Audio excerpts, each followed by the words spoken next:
So apologies for the interruption of the song. But I mean, I think y'all got the vibe for what's going on.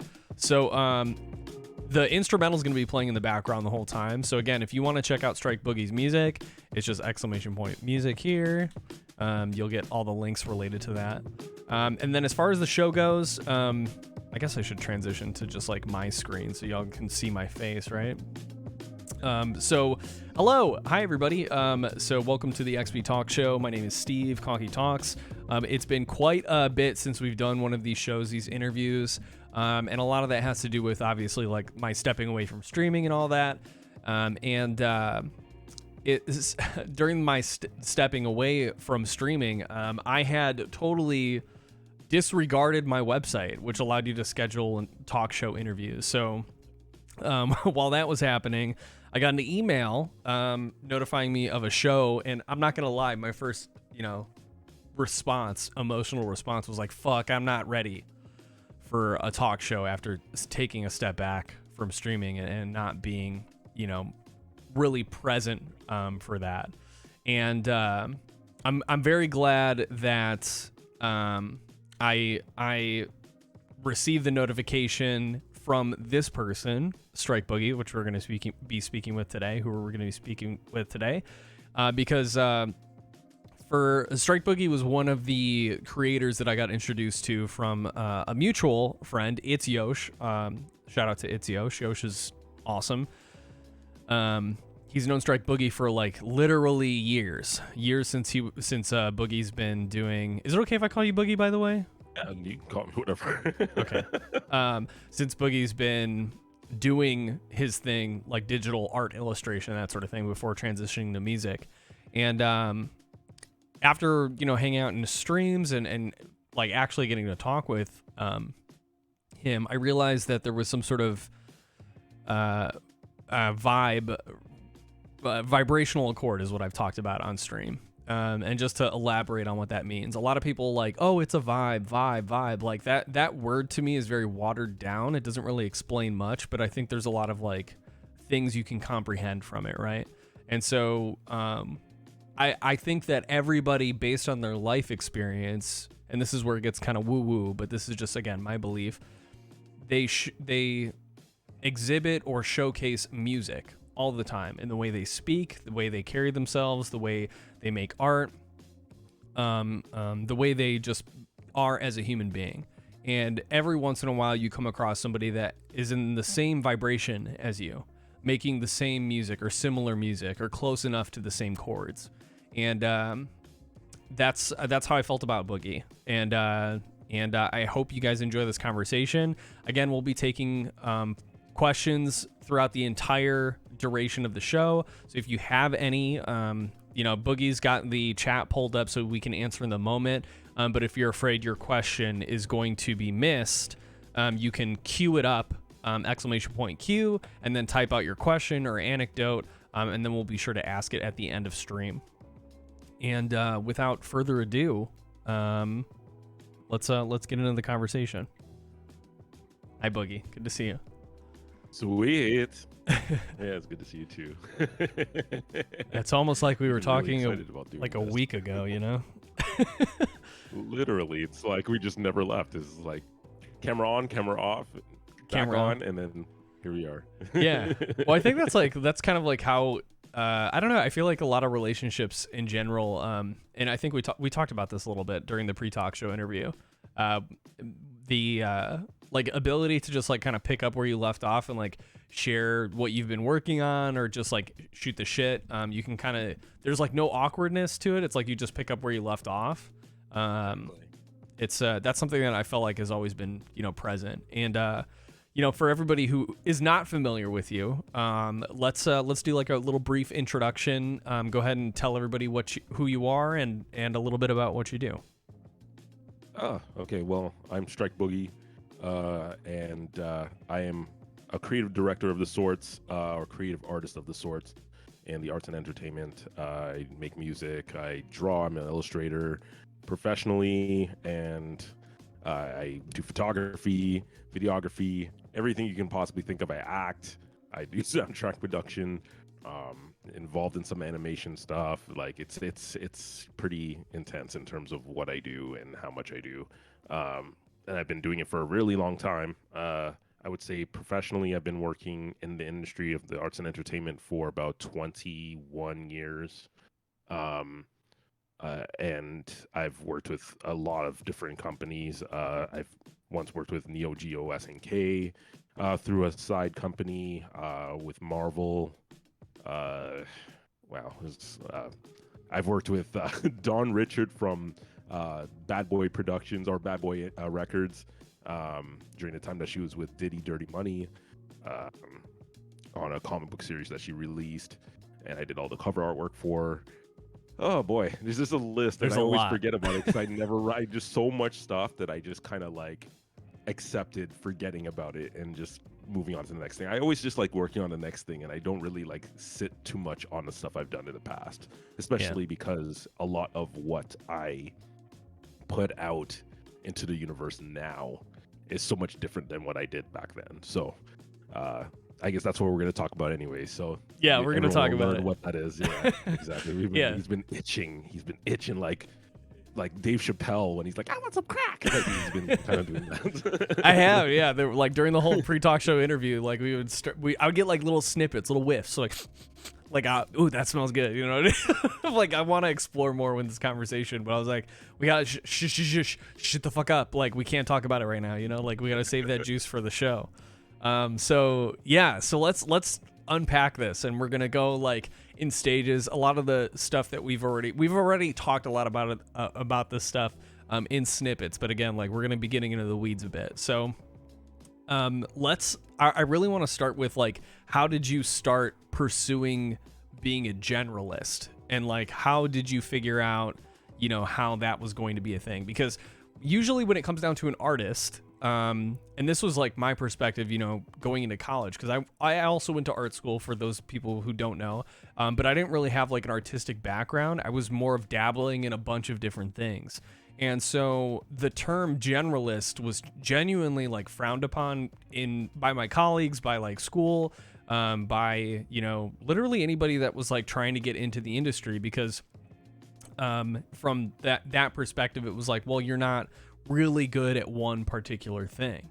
And so for you to like, you know, give your time and energy to not just one thing, but like everything, how did you decide you were going to pursue that? And like, how was that, you know, decided for you? Well, it's actually the other way around for me. And I think that's where the conversation gets a little interesting, is that I've always been a generalist. I've always been doing everything. And when I reached high school, I had the notion that yes, there has to be something I streamline myself in, but I was never going to stop being a generalist.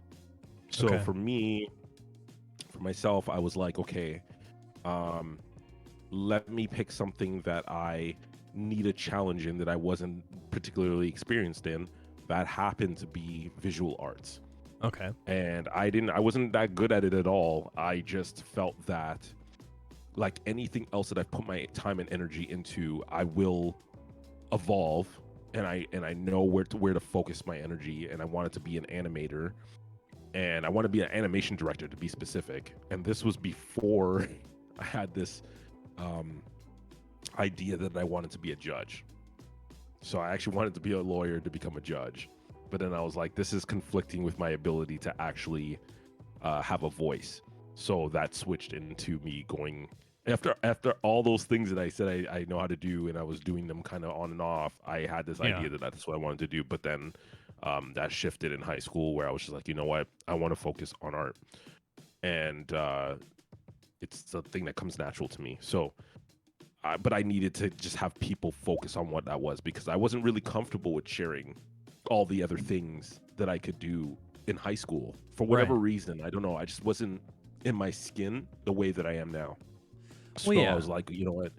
Let me just challenge myself. Let me do something that people can see that I'm growing into, as opposed to people jumping into something that I might have already done, but then start judging me on that. So I chose visual art, and specifically Japanese animation in comic books. westernized comic books.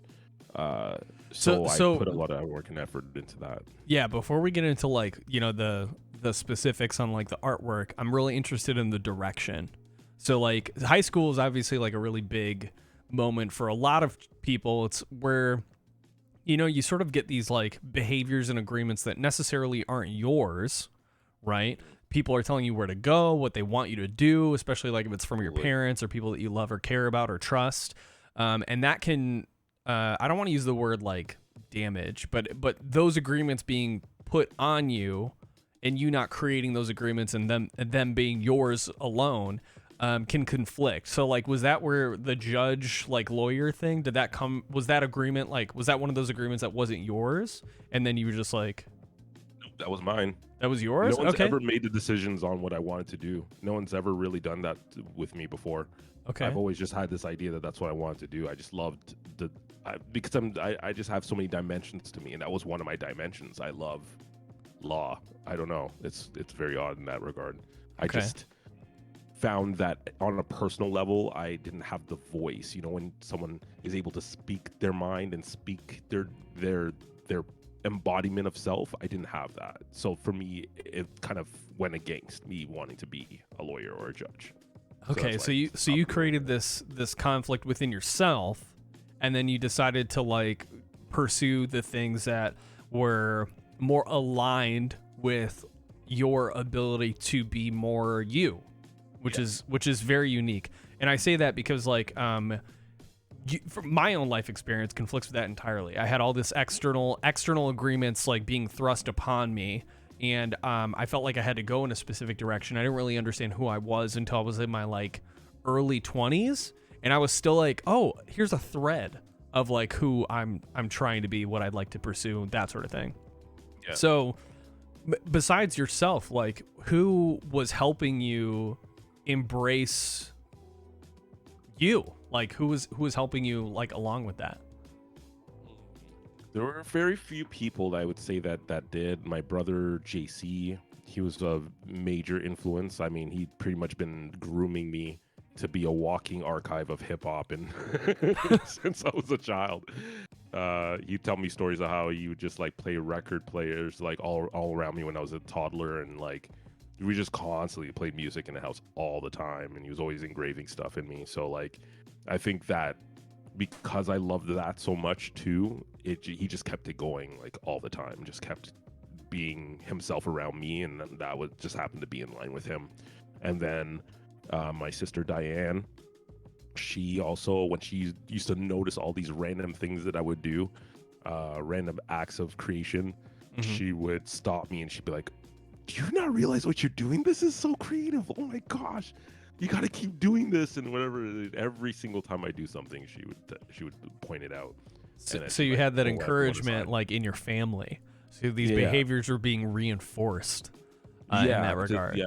Okay. I would say that they were not all the time, but they were often enough for me to just be able to like staple when they happened and how they happened, and Okay. No, that's really great. That's like I don't know, that's a very that's a beautiful thing to like have your siblings, especially. And I remember on your website, how many siblings do you have? I have 10. There's 10 of us. Yeah. That's well, we know. That's a family. Like that's like your own self-sustaining ecosystem. Like y'all are watching and like growing and like becoming each other. So it's like you have slight variations of like you remember how we talked about like you or me living a different life? Like that's probably like the closest you could possibly be, you know, to like, okay, this is me slightly different. This is me slightly different. Like you have gradients of like existence. It's true. Yeah. So and I'm the second oldest, so yeah, I definitely see how like things trickle downward and like how that influences people in their life. Like my sister Chantal and I are like pretty much twins. Like obviously she's a girl, a woman. Sure. But like we are very, very similar. That's awesome. We're very, very like we're all like about like just being light and welcoming, and that's just how we are. That's great. That's great. So tell me a little bit about this like creative alchemy term that you coined. So like creative alchemy was like, something that you had developed. And we talked a little bit about this in the show, or in the pre-talk show, where like this wasn't even like a term. It was something. It was a behavior or things. It was things you were already doing, but like you didn't have a definition for it or like a way of explaining it. It was just you doing. And so we talked briefly about this, where like much like the ADHD thing for me, having these behaviors and things that like, this is a little bit in the opposite way, things that I didn't like or things that I didn't know what was going on, like until it was defined for me, did things start changing for the better. And I assume that probably was the same thing for you with this whole creative alchemy thing. So tell us a little bit more about that, what that means. So I guess the creative alchemy for me means being able to, I guess, be in touch with and also be able to conjure creative outcomes based on your understanding of everything in the arts and entertainment. Understanding it from the most like minuscule level to the most general level, I feel are the most important things in order to understand the aspect of creative alchemy and how to bring them all together to create a more influential outcome with what you present. And for myself, I feel like there are a lot of people who are out there. There's probably a lot of people that are like me that don't know how to define their own creative output and the amount of things that people can do, or they've been told, you know, they can't do that, and but they still are that. And for me, I've always been able to do so many different things at once. I wasn't able to do everything, but I was able to do quite a few things at once. And it wasn't until I was about 8 years old that I came to realize what I was doing was possible. And Prince, being an artist, was one of those people who really solidified that in my mind. Because once I realized he could play every instrument known to man, I was like, well, that takes a lifetime. And he's much older than I am, and you know, rest in peace. But like, he had the time to do that, and I was 8 years old when I discovered this. So when I had already had like 5 different things I could do under my belt, I was like, well, now here's the theory. And I went with that theory, and I just kept going and going and going with that until eventually I got to where I am, where I can pretty much do everything in the arts and entertainment for myself. And I didn't know what that was supposed to mean. I didn't know what the purpose was of that was, but I knew that I loved the arts and entertainment so much, from a minuscule level to a general level, that I just wanted to do it all, and I just went with it. That's awesome. And you said that, like, I mean, you said there was 3 people that made you realize that this was a thing. So was Prince one of those people, or are you talking about Prince was. Okay, yeah. okay. So what about the other 2 people? Michael Jackson was also one of the other people. Because I just seen so much of his, like, the way that his allure, his mystique, the way that he was shy about kind of showing everything that he could do. He didn't really show everything that he could do in his lifetime, unfortunately. True. But yeah, there were so many things that he could do and wanted to do and did do. And that really inspired me too, just watching him grow and evolve into these things and kind of go in and out of things. So that kind of really was what I was doing too. Prince kind of solidified that could be possible by being those things already and being able to exuberate them on albums and music that you'd listen to. And my brother JC, he's a really, really big influence to me. Like I said, I mean, he literally made me a walking archive of music when I was like around that age, 8 years old. I could tell everyone and everything about like the history of hip hop and like my favorite artists and, you know, everything, like the credits on every single booklet. Like I just knew everything. And it was just a whole bunch of that. And then just the influences that I had around me from reggae music, calypso and soca, rock music, R&B, which was a big thing with my mom. My mom loved her R&B. and that was what I listened to a lot. And yeah, that's exactly those three things together, and just that the general musical influences around me were what really solidified that whole idea of just going with the theory that if I just delegate myself little by little at a very young age, just start early and just like keep building until I get to that point where everything converges, that it will converge. And that's what I did. That's amazing. Yeah, and so you had this like conduit essentially of like your family and these musical influences that were introduced to you by your family that allowed you to, not allowed you, but gave you the ideas that you could pursue more than one thing and be successful at it based on that. That's fantastic. Yeah, and I guess like I mean, this kind of leads into the next topic I really want to get into is about like being an artist.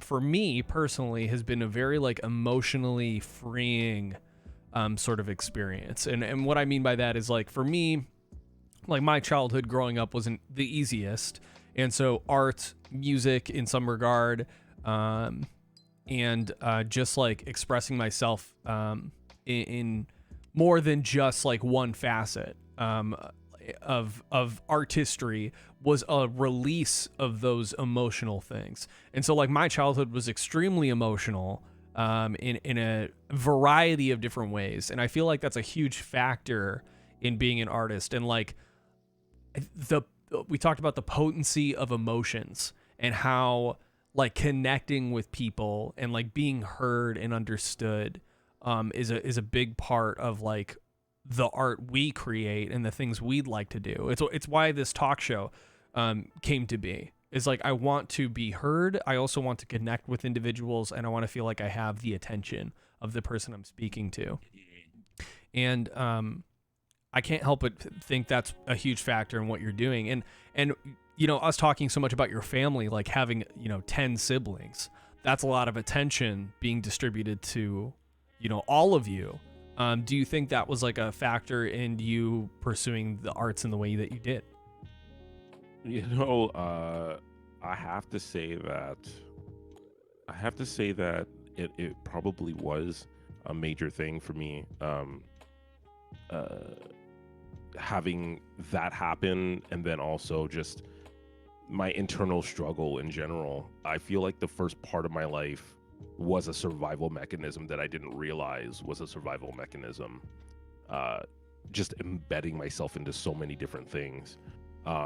At the same time, I really truly loved everything that I was doing, but Yeah. I felt like the at the level in which I was doing it was probably influenced by my survival mechanism at the time. And I wasn't, I was I still remember being a single child, or at least perceivably a single child, until around 6 years old, and then being told I had like in one shot pretty much like a sister here. Oh, all of a sudden I have another sister I've never met before. And then, my mom is having another kid. And then next thing you know, I have another brother, and then 2 more kids. And it's like, oh my gosh, where are all these siblings coming from? And so that stressed me out because I had a lot of pressure of like, I had a lot of responsibility to them, and being the only thing that they could connect with on that level because we were siblings. And so I think the survival mechanism went to acts of regression, feeling like I couldn't speak my mind, just having to be this adult at a young age, and therefore not being able to speak my mind at the moment as a child, wanting help or needing some sort of because you were the attention. big brother, you know, like everybody. And that actually, I'm so glad you brought this up, because I had that revelation like recently with my sister. So I only have one sibling, but I realized most of my life I was given the instruction, you are a big brother, you have to look out for your little sister. And that is not enough instruction for me to do much. There's too much room for interpretation there. And I wonder if this is true for you too. If that was given to you, those instructions, those agreements were given to you, how much of that agreement wasn't yours? And with those agreements, and this is just me personally, it separated me more from my sister because I was like, I need to protect you. And protection for me was like, I don't expose, them to I don't expose her to my vulnerable emotional side, my volatile emotional side. I try not to like share my, experiences with emotions or open up emotionally with my sister because that in turn would not be protecting her. So when you're saying this bottling up, you know what I mean? Like, and shutting down and being like suffering in silence, as most men do. I can't help but think that was like an agreement that you made based on the incomplete instruction or programming that like your parents gave you. Does that sound accurate at all, or am I just, So there were things that I noticed when I was a kid.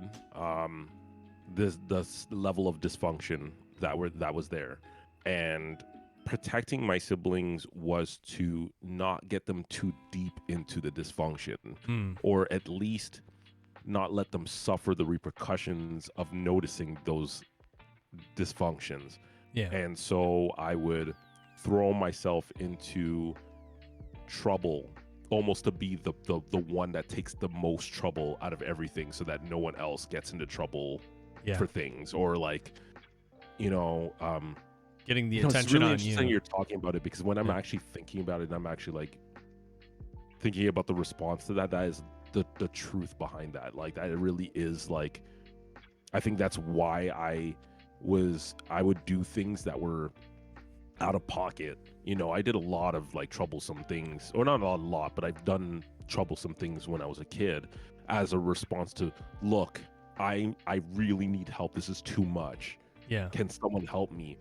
And I thought, because, I spent a lot of time watching TV, so I had this interpretation of what family was supposed to be like, and I brought that to my siblings. But then when these dysfunctions would happen, I would crash, and I'm like, I don't know what to do. So I would do these like bad things to just keep the trouble away from them and onto me, and I would be the focus of that, what would be perceived later on in life as, this kid's troubled, he's just like his dad, he's whatever. Sure. And that was the other thing too, we didn't have our dad around, so I took the responsibility of being everything that he wasn't when he wasn't in the picture. And that's I another felt like that was the only way to like, it was almost redemption. I was almost paying for, because I was so much like him. Even as a child, everyone said, oh my God, you look so much like him. I got older, my voice changed. They said, oh my God, you sound so much like him. I would do these things that were instinctive, and, oh, you're so much like him. And anything I do bad became, oh, he's turning into him. Okay. So it was so external struggle. Judgments and agreements that were like given to you, and you like adopted them and then kind of like reciprocated what they expected of you. Yeah. Wow. While also trying to like decipher what it means to be me, right? And also take the responsibility away, like take away the dysfunction away from what we were living in. So would you say that? I mean, you're, and I don't mean to sound poorly. I'm just trying to get this out, like word it right. So your inability to connect with yourself and the people around you based on like the circumstances you were given and all these agreements and judgments and gossip that people were giving to you, your way of reconnecting with people, yourself, your family was through art. Yeah. That was the only thing I had to save me. Literally, it was the only thing. So you went hard in the pain. I didn't embed myself. Yeah. Like, I literally worked out all of my emotional, everything about my emotional capacity was through art, because I couldn't rely on anyone that was older than me to give me the proper guidance or answers or anything, because everyone put so much responsibility on me and then just left it on me. Like, you would expect the parents and the older ones to know what they're doing, but as you get older, you start realizing they actually probably had no idea what they were doing, and I can't blame them. I like imagine like 2021, you have 10 kids you got to take care of. Like, Yeah. Like no fucking way you know what you're doing. There's no way. Like you are making it up as you go, and you're doing your best for sure, 100%. You're doing as best as you can in those circumstances, but to act like you know what you're doing is just like wishful thinking at the best. Yeah. I definitely have to give it to my grandmother, who was definitely the one who took on the most responsibility for that. My grandmother, my grandfather, most of my grandmother. She took the responsibility of housing a lot of us at once. If it was just visitations, or like I spent a lot of time at my grandmother's house, which was my father's mom. And I spent a lot of time there. I always wanted to spend time there. There was a point where I was like living there. There had been points where I was there for like long periods of time just to, get away from my mother. That was a whole other struggle that I was dealing with as well. It was paradise in a stressful environment, it was the same. I had a very Both similar. Of them were, I had a very similar thing too. It wasn't my grandmother; it was my grandfather, who was like the most loving Greek man I've ever met in my entire life. Like he would take me out to the garden and like really care for me and give me the attention I needed. And like in a house full of yelling and like stress, it was pure bliss. So I could only imagine what that was like for you, going in from a house that, like, we were talking about, this disjointed, disconnected, like stressful scenario where you've got people like telling you to be a big brother and like all these external factors happening, and then you're all in a place where your grandmother can just care for you and like let you exist without trying to tell you what you need to do, who you are. That's beautiful. That's a beautiful thing to have in that. So can you share, like, I'd imagine that there was a moment where you just realized that that art, like, something clicked. And what do you have, like a specific moment? Was it a string of moments? Like, what changed your mindset and got you pursuing the path of, like, I want to say truth, because that's what music was for you. It was like truth in a space where everything was really just like not yours. Art was yours. The emotional outpouring, going through that was like your truth, you being able to connect, you being able to like pour yourself into something that was you for the very first time. What was there a moment for that? What was that moment? I'm going to say that aside of the moment where I decided that I was going to test the theory of, what I would then later call creative alchemy at age 8. So that for me was one moment where, my sister said, you need to just, you really should pay attention to what it is that you're doing, because you don't realize that what you're doing is a very rare thing that most people cannot do at your age.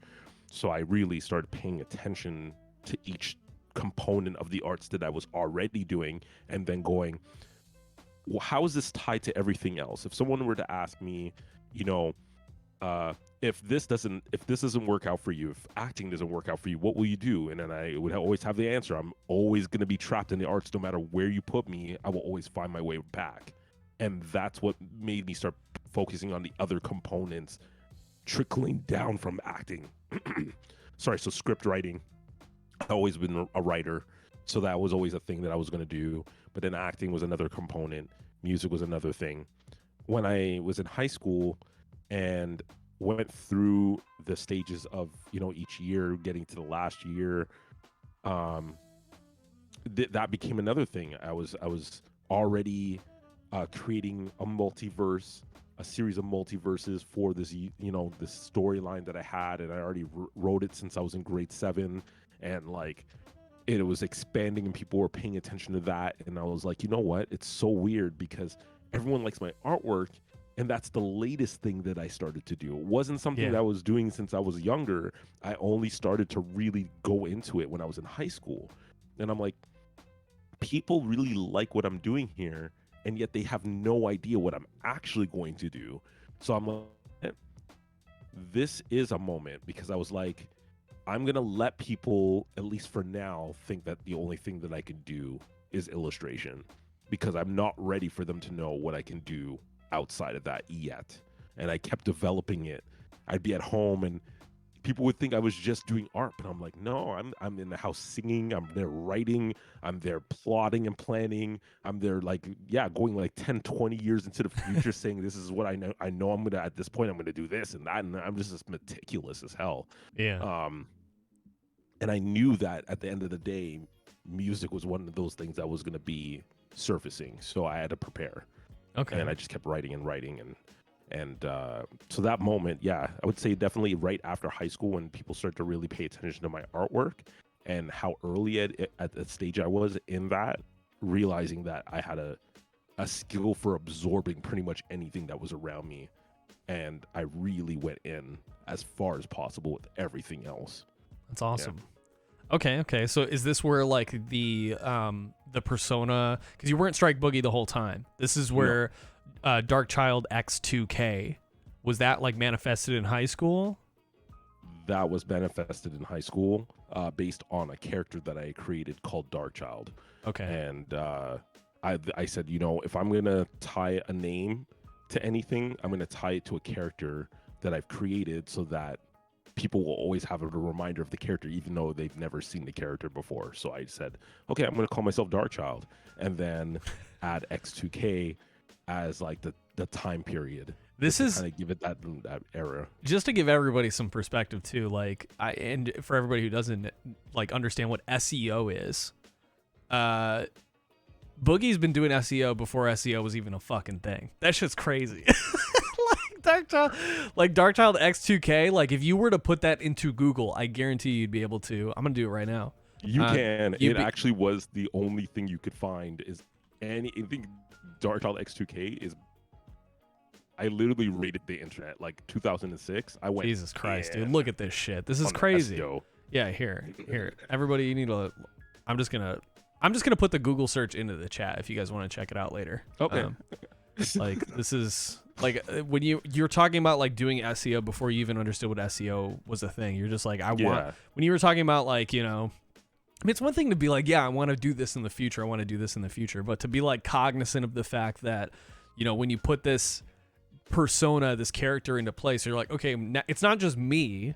It's tied to a character I created and like a universe I created. And literally, I just popped it into Google. The first thing that comes up, obviously, is your deviant art. There's Pinterest, zerochan.net, Reddit, Reddit post after Reddit post, Anime Fan Addict on Tumblr, Redbubble.com. Like, there's just like so much on here just from that alone. So that's how forward thinking you were at the time. Like, that's not even just like you trying to do it in a way that you're like, oh, the internet's here, you know, like I want people to be able to find me. You literally just thought about it in a sense of like, how can I tie this back to me in some way? And so how was discovering the internet and being a visual artist? Because like that to me, that has been the trippiest fucking thing. Honestly, like as a artist and in person doing creative work in general, because when I was going to art school doing 3D work and like 3D animation, I didn't even have a computer that could run that shit. So I would do all the keyframes on a separate computer in a computer lab, download it onto a hard drive, which we didn't have USB 3.0 now, or like the speeds we have now. So it took like 45 minutes to copy the whole fucking file onto a thing. And then I would go to a completely different computer lab and render. And that took anywhere, depending on how long. If it was like, let's say, a minute and a half animation, it was probably like an hour and a half to 2.5 hours of like rendering the video. Then you copy it again back onto the USB drive. And then you bring it into class and present. There was no fucking cloud. There was no workflow that was consistent. I had to restart, you know, I had to remake shortcuts and like all that other shit that was like with these files. There was no universal workflow. It was fucking terrible. Yeah. Okay. So you doing digital art, like, were you scanning things in? Like, it was all drawing. So you had to start with like analog, right? So what was your first venture into illustration? What did that look like? Oh boy. Oh god. Dude, you can Oh, hear the so fucking stress in his grade voice. 12 was when I really got into the internet because we had to do certain assignments that was Right. during ICQ days and like Yahoo groups and all that other stuff. So I was Yahoo doing all Answers. sorts of like it was like I remember just struggling. I'm like, what's BRB and what's you know, Yeah. like just I didn't understand What is this fucking anything. language, dude? Yeah. And because I would spend so much time at the library when everyone thought I was like out clubbing and partying and stuff, I would always be at the library just working on the computer, doing research on the computer, and just like I just spent so much time on it because I Oh, started we to froze a little bit. realize like communication with Boogie, people hold on. on this such a thing. On top of that, GeoCities was my life, so like I would spend so much time. One Something second. happened. Yeah, there was. It looks like we're running into. Is it a connection issue on my end? Hold on. Well, you're good so far. I think you just came back. Okay, it's my bit rate's okay. I think we ran into a little bit of connection issue on your end. So it cut out a little bit and froze when you started talking about your timing at the library. So start from there again. Okay. Yeah, you're totally fine. Okay, cool. The time I would spend at the library was, I would say, was the most detrimental in me like really picking up like speed on like how to utilize the internet a little bit, because I spent a lot of time on GeoCities, and then I noticed other people had their GeoCities accounts and like websites and guest books and stuff, discover different artists and whatnot. So for me, the part of it was like, okay, understanding scanners. Scanners were at the library, so then using those, and I was just picking up on coloring. I just got myself a copy of Photoshop 5, Lord. I think it was, or 5.5. When you say that, my brain's like,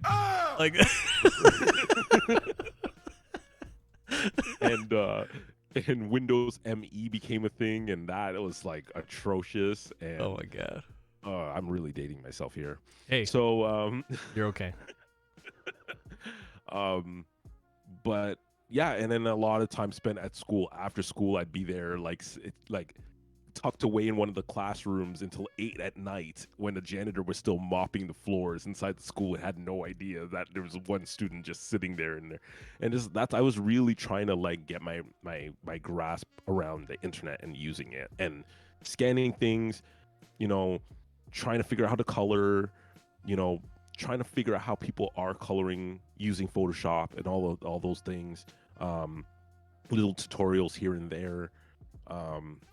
Yeah, I literally, like, for 2.5 years, I was doing nothing but that. And I really got a hold of what that was, and like how to use technology in a really good way. During that time too, like, it was very unique in the sense that, like, you know, engaging with strangers on the internet was community based too. So were all those tutorials and, like, you know, because YouTube wasn't around, you know, so like how did you even like figure, like, was there tutorials built into Photoshop, or was there like an online community or like website forum that like you frequented that gave you that opportunity? And I'm assuming that's where like DeviantArt eventually came in, right? But like, what was it like in the pre-DeviantArt days for you?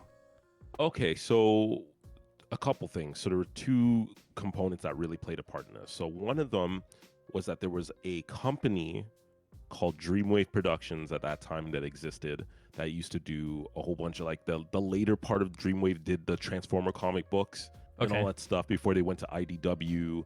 They did the Teenage Mutant Ninja Turtles stuff. They had some Capcom licenses and stuff. They even tried to acquire Street Fighter. But before that, they were doing their own original stuff. And I stumbled onto them through someone through high school that mentioned a name. I started to do research on that person, and then found that there was another person that lived down the street from me. I contacted them at random. I just had this bold idea. Let me just call them. Their phone number's there and whatever. Yeah. I called them. We met up. His name is Arnold Sang, and he's done a lot of really, really good stuff over the years. And he introduced me to some of the techniques that he was doing at that time that were at that moment was ahead of his time. Like, a lot of people were trying to like borrow from his coloring style. He would almost be one of those people, one of the first people to really introduced painting with Japanese animation style. Okay. And so him, and then the whole GeoCities thing. When I was on GeoCities making my own website, I would look up other people's GeoCities websites to see how they were building theirs, find other artists that had like guest books, and then I would stumble on their work. And then eventually I would find other artists that had like full tutorials on how to color cell shade, how to color using some painting or whatever. And I'd be like, oh, okay. So not only am I learning about how they're putting their website together, but I'm learning that they're putting their expertise out there. And it, you know, I remember when they converged, how they converged was that Arnold was like, you know, what I'm doing right now took me years to get here. So just expect that it's going to take you years to really understand how to color. And I'm like, see, I already have an understanding of my learning capacity. I bet you I could learn it faster. And in 6 months, I learned how to do cell shading, coloring at a level that was deemed professional, to the point where when I would present my artwork, people were just like, are you like, how long have you been doing this for? And it's like, I've been doing this only for like a short period of time, and people were really impressed. Like, we really, yeah, that convergence really was like really where it ended up. Like, he told me that comment. I already had this little tutorial. I was like, I'm gonna absorb a little bit of this and then just self-learn. And then that's what happened. And I was using a broken ass computer trying to do all this stuff. And yeah, man, from that point I had a collective, set of people that I met through the internet, as well as like events, like conventioning. They were teaching me how to do inking. Like, everyone was pretty much like, yeah, we were all going back and forth. Just like, yeah, the learning capacity ended up being much bigger. Yeah. Well, I mean, you had it. That's really beautiful though, because like it's very easy to get swept up in like in hearing from a fellow artist like your capabilities.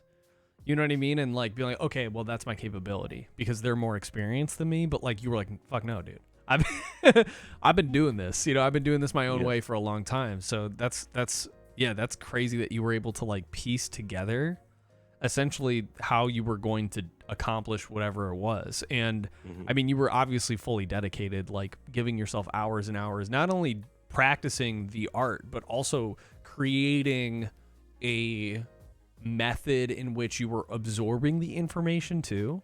Because like if it's one of those things that you care about, like there's no stopping you. You're gonna hyper focus on that until you burn out.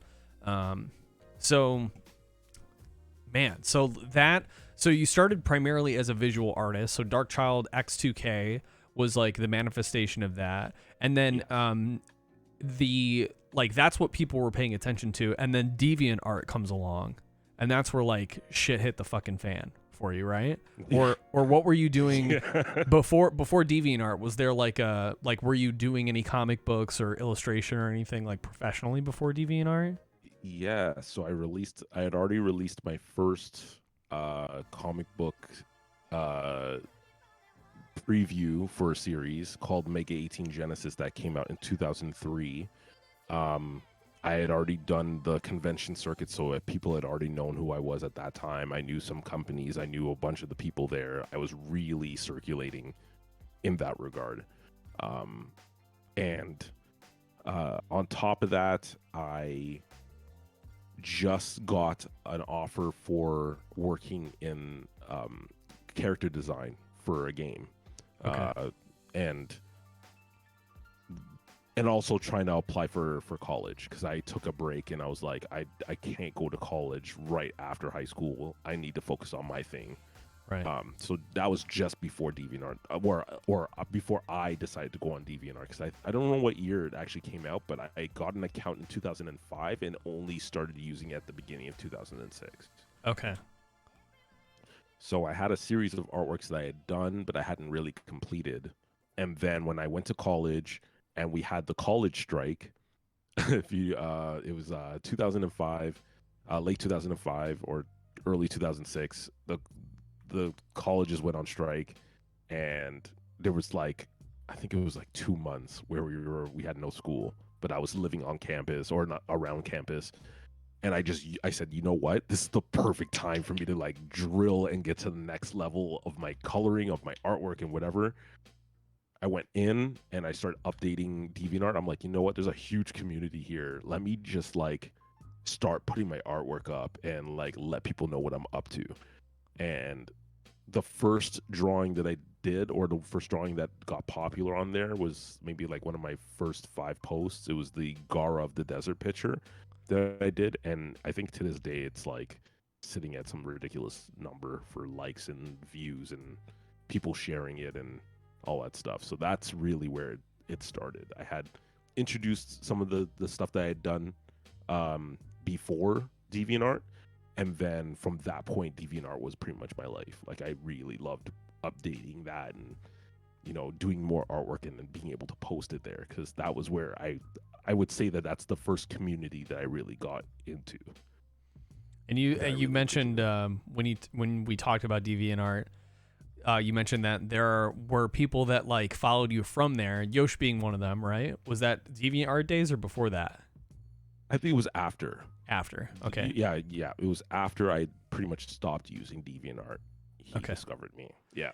And so I feel like, you know, one of the things about, you know, being an artist and exploring and doing the things that you're doing, DeviantArt was like a tool for you to further connect your artwork to people, right? Absolutely. So you had people like seeing the artwork, connecting with it, and then you were able to like speak to them and really like, you know, connect with individuals in a way that you weren't able to do before. And so when did you decide you were going to move away from that?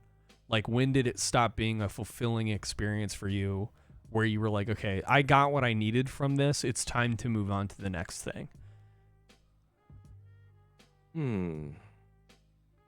Actually, it wasn't really me moving on from DeviantArt until I decided to switch into being a generalist, which was 2012. Okay. Like, there was no real definitive reason for me to leave, but I had personal life things going on that were just occupying so much of my time at that time that when I tried to go back, it felt like I lost the connection somehow. Okay. That it took too long or whatever, and I would try to post things and it just didn't feel the same. I felt like I had to consistently be on there in order for me to like really like exist. Keep the attention and exist. And there were so many other artists and they were evolving, and I was like, I don't know if I feel like I belong here anymore. So it was like you felt like you had plateaued, like the experience in which you were participating and like doing things, you weren't growing or learning or getting anything from it in the same way you were when you first started. So that was your like, okay, this feeling is me telling, like, this feeling means I need to figure something else out.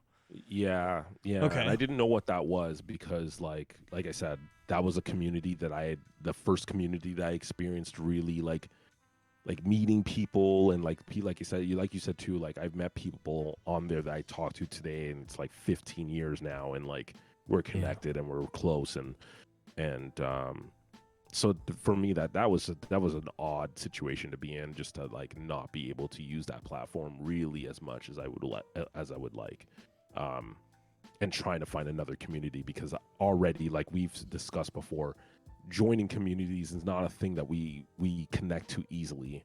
We always feel kind of like disconnected from it, no matter how much we try to like almost impose ourselves, or at least it feels like we're imposing ourselves into a community or group that doesn't want us really to be there, or doesn't work for us. And that's how I felt ever since DeviantArt. I never really felt like there was a group that I could really connect with in that way. So I kind of left DeviantArt alone. I was like, okay, I'll just leave it as an archive. I almost wanted to shut it down, change name, whatever, but I was like, you know what? People need to see my history there. But I was like, if I'm going to do this over again, I need to do this the way that I was going to do it. I think this is the time where I now need to be StrikeBoogie. Okay. And that's where that line, like pretty much the new era just said stuff. Yeah, I needed to create a new era altogether. Yeah. So how did you come up with the name StrikeBoogie? Strike came about in 2004. I was just creating a logo and a name, and I was just like, names come to me super easy. I was just like, okay, if I'm gonna call myself as a musician, I want to be Strike. I want to be, but it started off as J Strike. So I created a J Strike logo that was in the vein of Bad Boy Entertainment, and I was like, I'm leaving it in this book. I know that it's gonna come at one point because I was already building toward it, but no one knew. So I was like, when it comes, it'll come, and that's the name I'm choosing, and that's the logo I'm choosing. The logo that I currently have as Strike Boogie is a derivative, the exact derivative of J Strike. I just took out the J out of the logo, added Boogie at the bottom, and that's how it went from J Strike to Strike Boogie. J Strike lasted for about 3 years. Okay. About 3 years before I really was like, I need to drop the J and I want a last name for the. So I think that 3-year period is actually a really important part. So like that 3-year period of J Strike, was that you experimenting and trying to figure out exactly what kind of musical artist you were trying to be, or would you say that you kind of had like the direction, but the persona like was not as connected? Because I feel like when you get to Strike Boogie, like it's almost like the pieces lock into place. Whereas like J Strike is like, okay, I'm trying to figure out how this shit fits together, and it's like kind of there, but I don't know what the fuck's happening. You know? I just wanted to. J Strike was an experiment and a moment of truth. So Okay. I used that moment to say, okay, I'm ready to do music. I'm ready to explore that, and I'm ready to put that to the public as opposed to then not telling people that I do music. I'm ready to actually show people what I can do. So for now, I'll be J Strike. For now, I'm going to release these songs that no one knew I could ever do, and then collab with as many people as I possibly can, really connect, pretty much put myself out there without any, like, unapologetically, like putting out what I can do regardless of at what capacity I could do it. So the first song that I ended up releasing was after a mini nervous breakdown that I had, and I was like, I can't do this through art. I can't do this through any other medium other than through music. So I released a song called Yesterday, and that song within 3 days got like 1,000 some or more like downloads and likes and whatever. No one even knew that I could do, or anyone who didn't know me long enough didn't know I could do music. But the people who knew me long enough, knowing me as a singer, were like, he's rapping. What? Where did that come from? And so I spent most of J Strike is rapping and not singing. And then but it was a lot of mixtape stuff. It was a lot of, beats from other producers, or like rapping on top of instrumentals that I grew up on, that I said, oh, I'm going to rap on this and whatever.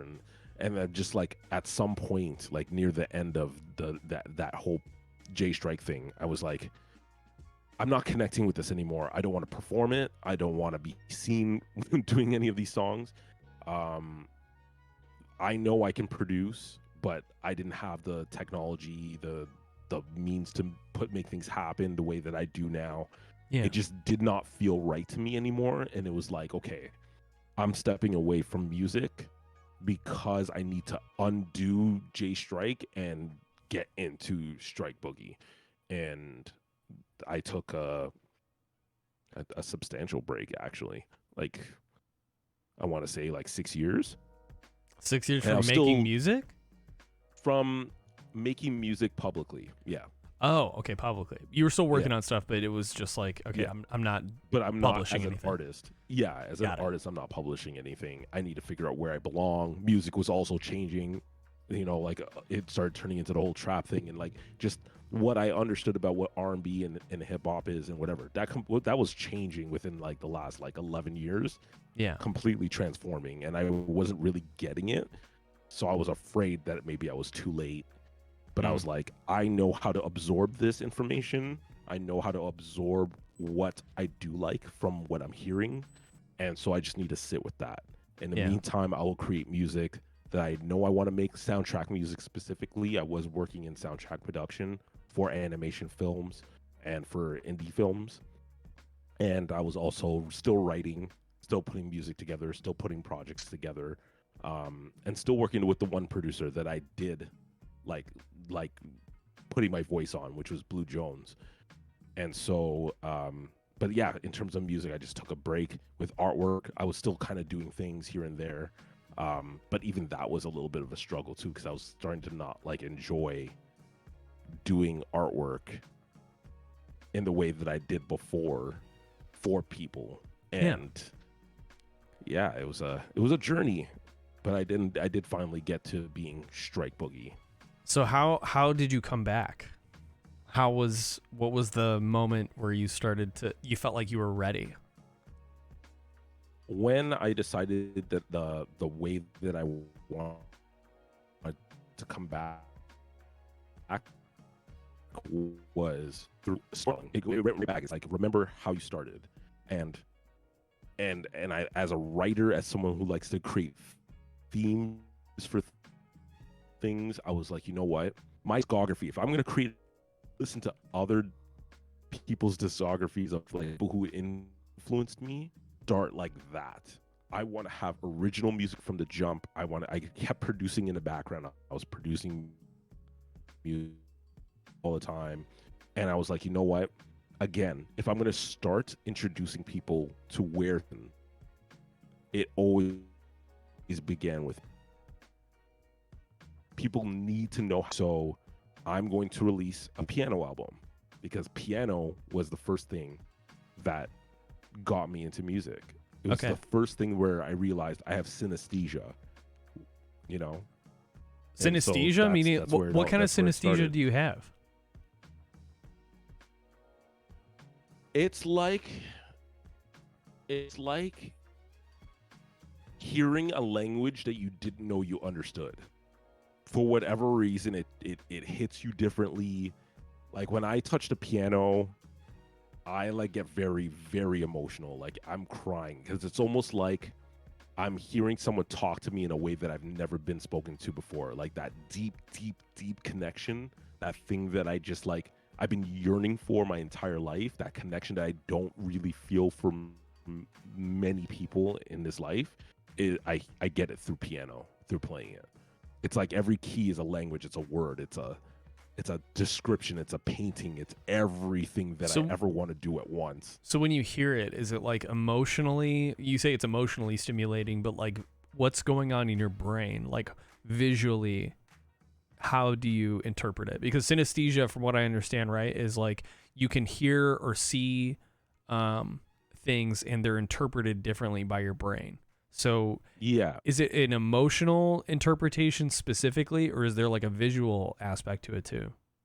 There is a visual aspect to it. There's a taste to it. There's a certain a taste. Interesting. Texture, like a texture almost. Like even when people are talking to me, I can feel texture. Like I know when something's being like said in an aggression, like when something's coarse, or if something has like a sweetness to it, or if it has like a whatever. But with piano, it's like everything at once. It's like very overstimulating in that sense. Like in a beautiful way. Everything. Yeah, in a very beautiful way, which is why I haven't been able to perform piano. Like so, I want to, but it's just I don't know how to really.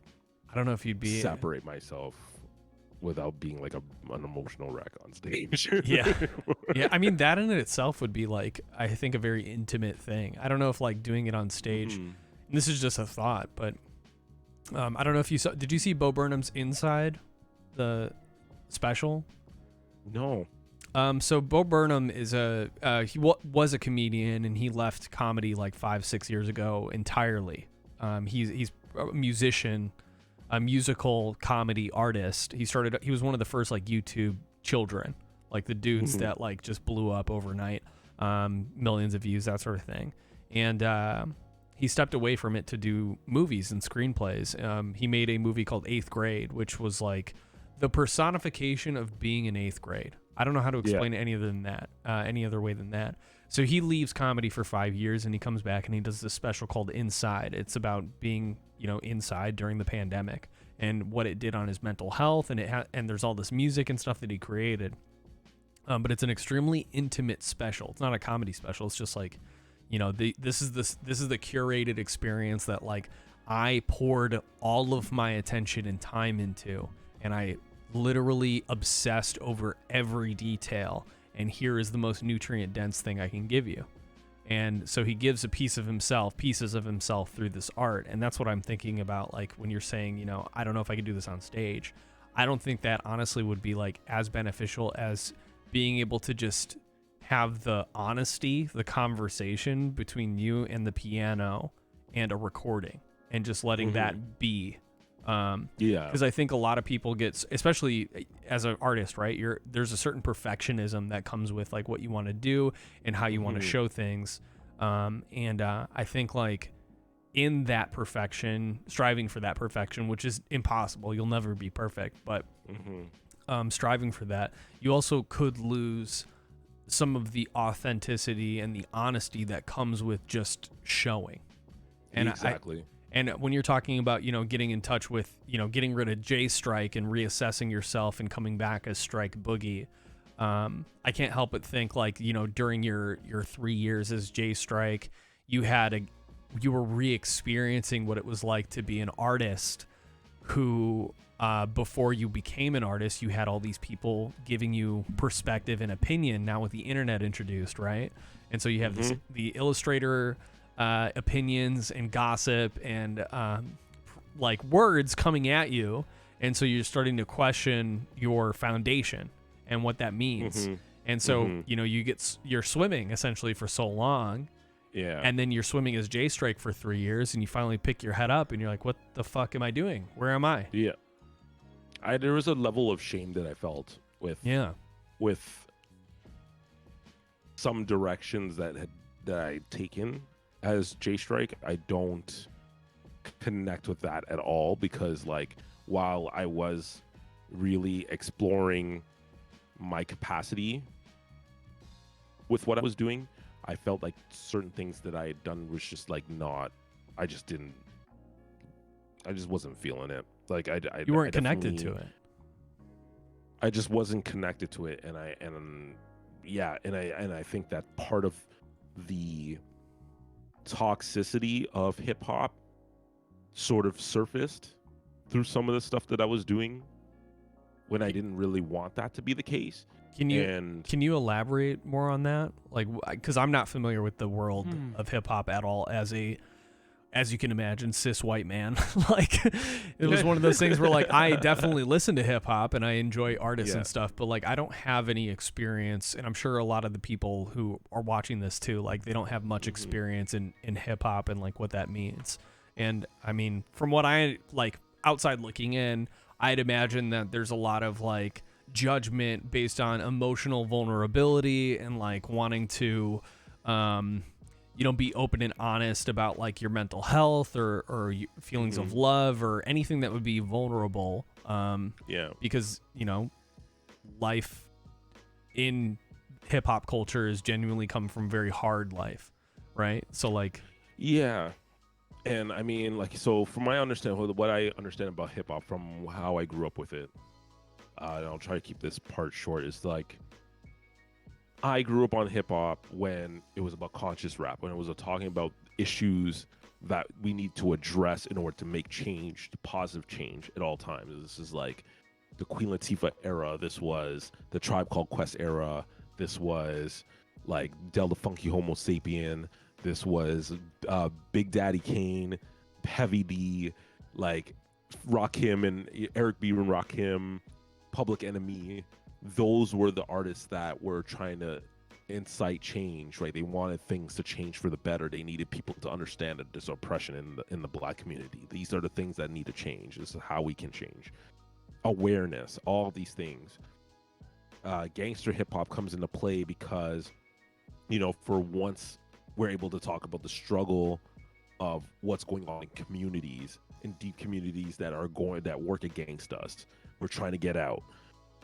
We're more aggressive. We're more like putting ourselves out there, but then we're talking about then it becoming commercial, and then talking about the money aspect, and talking about how we are out of it, but we're still like bringing the street element to it. Mm. And then when I was doing hip hop in 2010 to 2013, these are so many people who have been influenced by hip hop who are not necessarily black artists from the hood or whatever. All these people making music, they're still talking about struggle and whatever, but it's convoluted.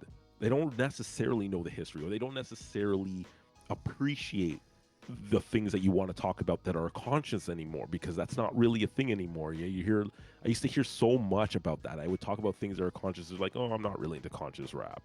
It's like, what? Like, Yeah. It's just like the interest of people listening to your music at a time where putting your music online, people would hear your stuff, and it's like people don't want to hear conscious rap.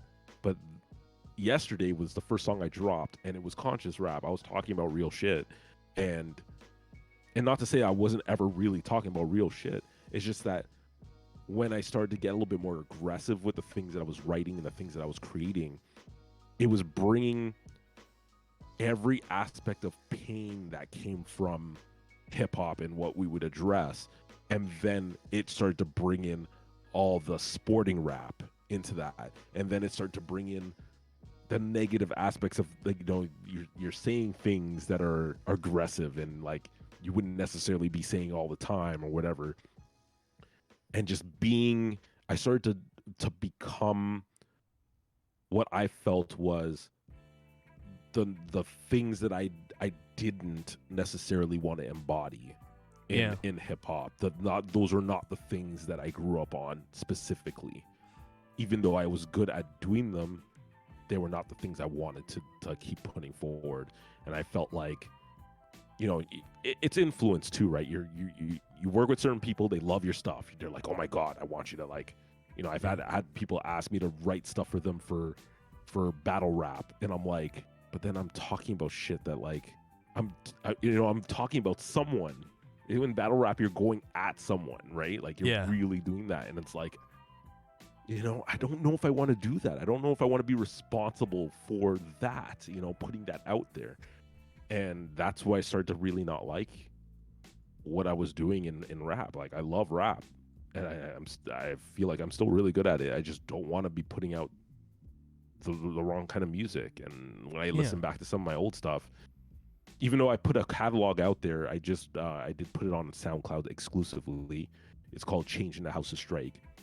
Showcases some of the better stuff of that, but I don't like listening to it, because as much as people need to know my musical history and stuff, I don't like the general making of that music, because it's heavy. Okay. It's heavy in a way that I can't digest anymore. Would it be all right if I ask some more questions related to that? Yeah, absolutely. Go for it. Yeah. So, like, this is something that I feel like, I don't know. When you're talking about this, it resonates with me in a way where, for me, one of my strongest emotions, in the emotional deck of cards that I have, the strongest card that I have is anger and aggression. Yeah. And that card is, like, when I say powerful, like, it hurts me to draw. Mm-hmm. Like, it's one of those cards. Is that similar to what you're talking about? Like, it's just like the aggression, you can very easily tap into that, but when you do it, it hurts yourself.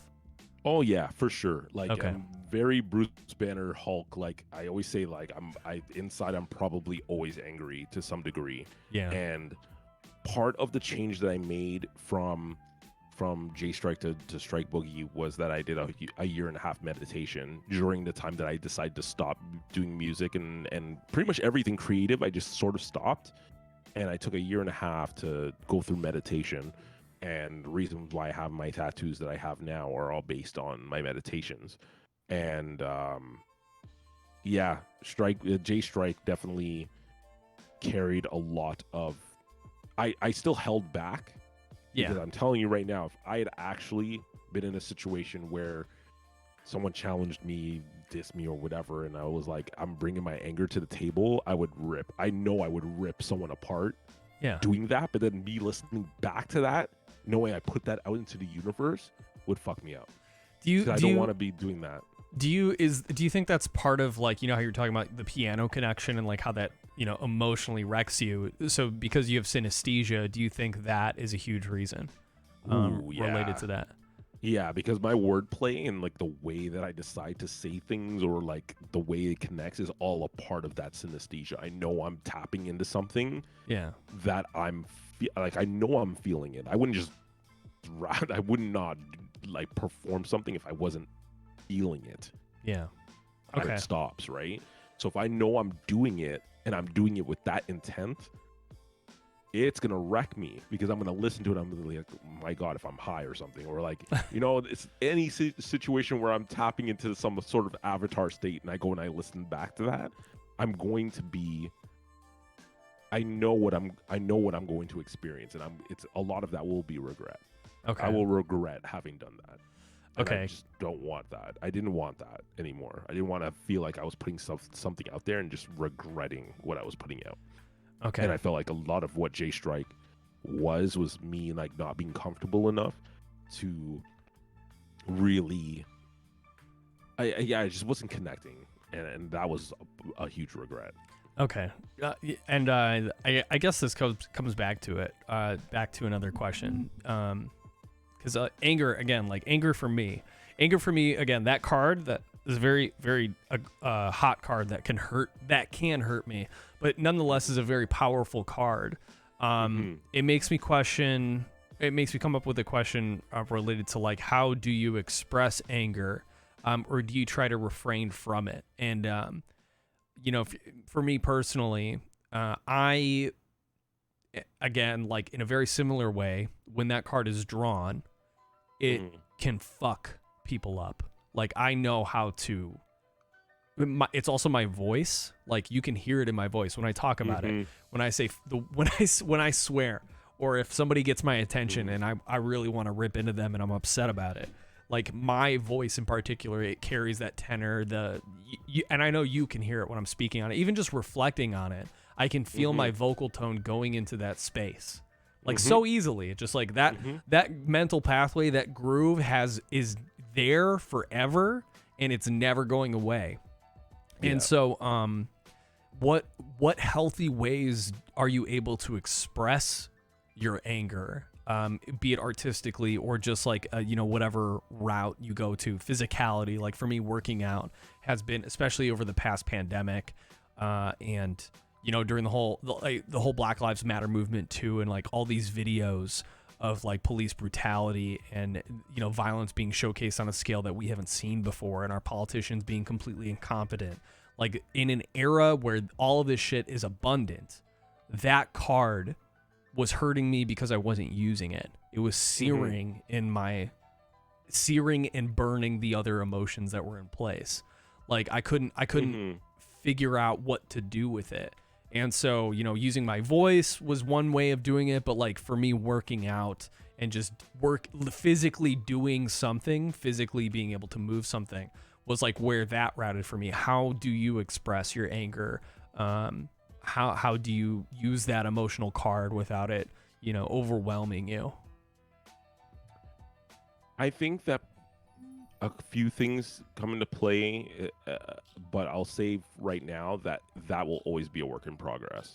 Okay. Being able to make music where I'm channeling anger without stepping out too much into like this bizarro Professor Xavier thing, you know. You've seen the, you know, the Hulk, he has an outer body experience and he just goes around like going and getting rid of everybody and whatever. Like, I feel like part of it is just understanding how to properly write music, and I feel like I've always had that ability to write how I feel.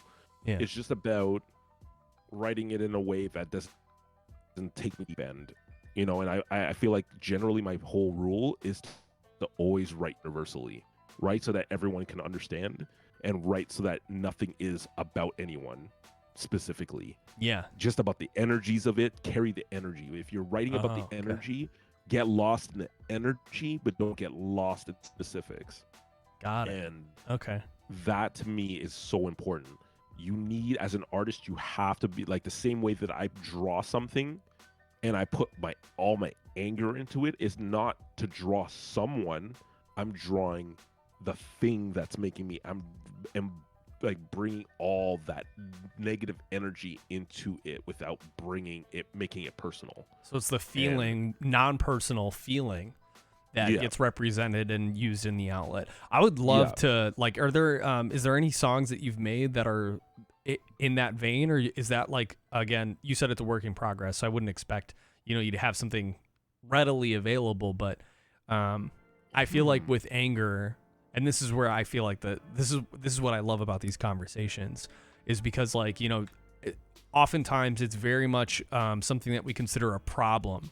You know what I mean? Like anger and aggression, especially as a man, especially as a black man, you know, just in general, like that's something that it has a stereotype. And so like the entire world has this negative connotation when it's really just like an angry person. You know what I mean? Yeah. But for whatever reason, color's involved. So like for you expressing that, I wonder, I mean, I would imagine that there's more work that has to be done than like me as a white man. You know what I mean? Like that's for me, I can easily be like, yeah, I know what that card is. I know how to express it in a way that I'm still doing it. It's still a work in progress, but like what it sounds like for what you're telling me is that you had a taste of that as J Strike, and then you were like, this card can never come out again. And then what you just explained was, you know, the evolution of becoming Strike Boogie and the meditation practices. You were like, this card is very powerful. I can use this card, but it's not personal and it can't be directed towards anybody. Yeah. Which I mean, I never really did that to begin with. Sure. It just felt like I could get very close to that. Like, I feel like I was like, that's anger. If I had just kept going in that direction that I was going, I would have eventually done that.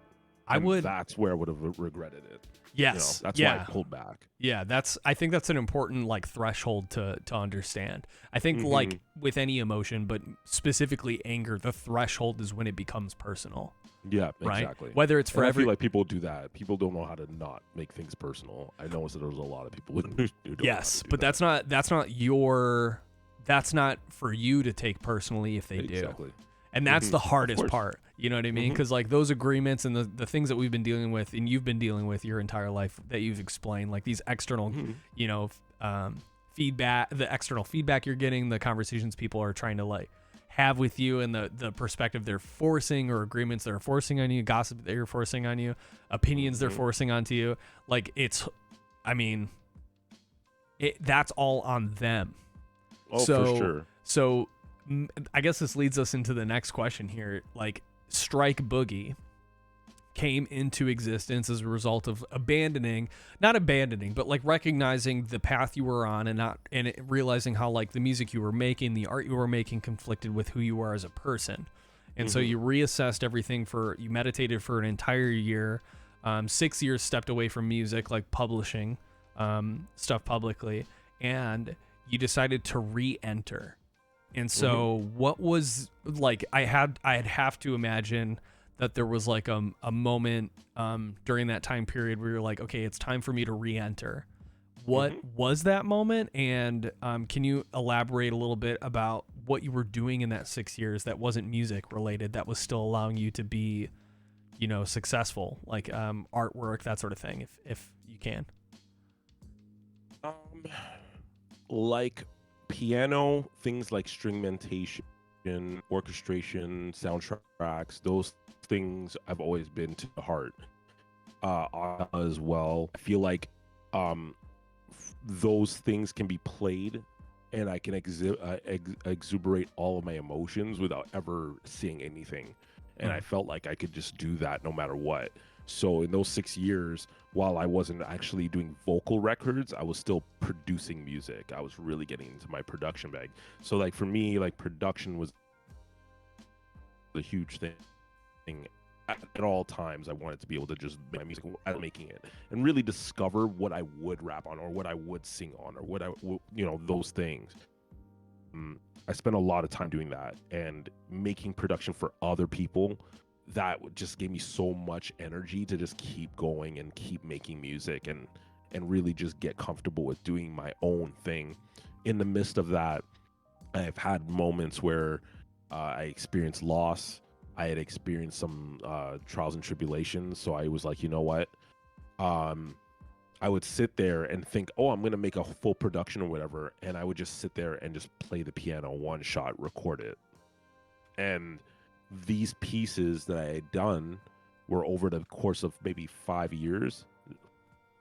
Sorry. The course of 4 years. Okay. From 2014 to 2018. The last song I made was at the very end of 2018. And then that's when I decided, you know what? No one's heard anything from me yet, but I have 5 piano tracks. I should definitely just put out this piano album. I'll just put out a piano album because that is going to be the most honest thing that I ever put out. Because in reality, my discography, if I'm going to talk about where it all starts, it starts with the piano. So I'm going to release a piano album. And then that discography became, now I'm going to tell a story of my actual music history. Like all other artists before me that I've been influenced by have started their beginning. Where is their beginning? They've started here with this like random indie album or whatever, and then went to their second album, did something big, and then, you know, evolved that way. So now I'm almost reversing time for everyone and going, if I had done a full discography from the time that I knew I should have been releasing music, this is where I would have started. And I'm kind of now giving people a taste through my discography of where things should have been in each era of when I was supposed to be making music. So the Missing Key EP was where it began in December 2018. There's 5 songs on there, and that project to me is my therapy. When I feel like I'm lost, when I feel like I really don't know how to like wrap my head around things and I'm distraught and I can't do anything, that album is like what a computer is for recalibrating. You defrag a computer and it gets back to normal. The Missing Key EP is my defrag. I only listen to it when I want to get back to a point of zen.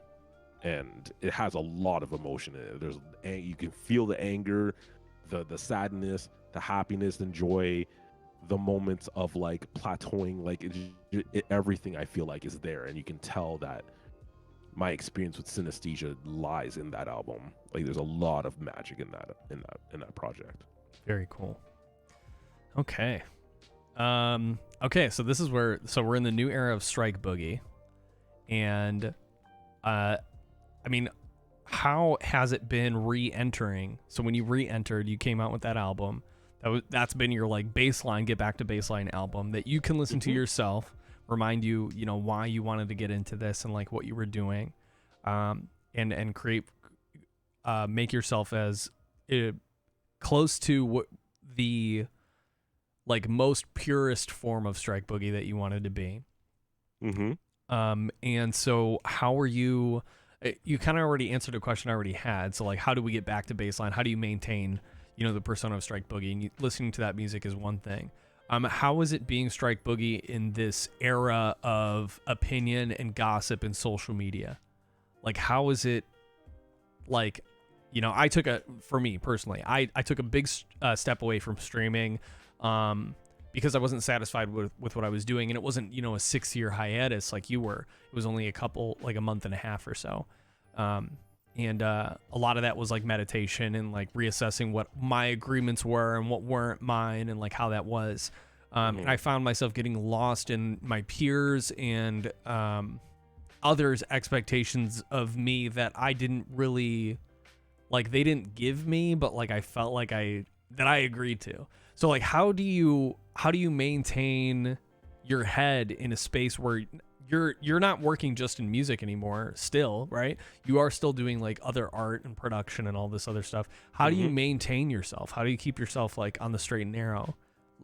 You're being, you know, this, I mean, you know, you're talented as fuck, dude.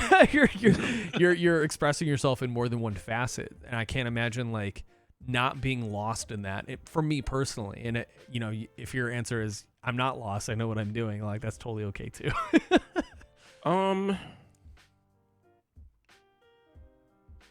I feel like I have a mechanism that literally, so like my general mechanism is I, you know, I feel like I'm okay until I'm not.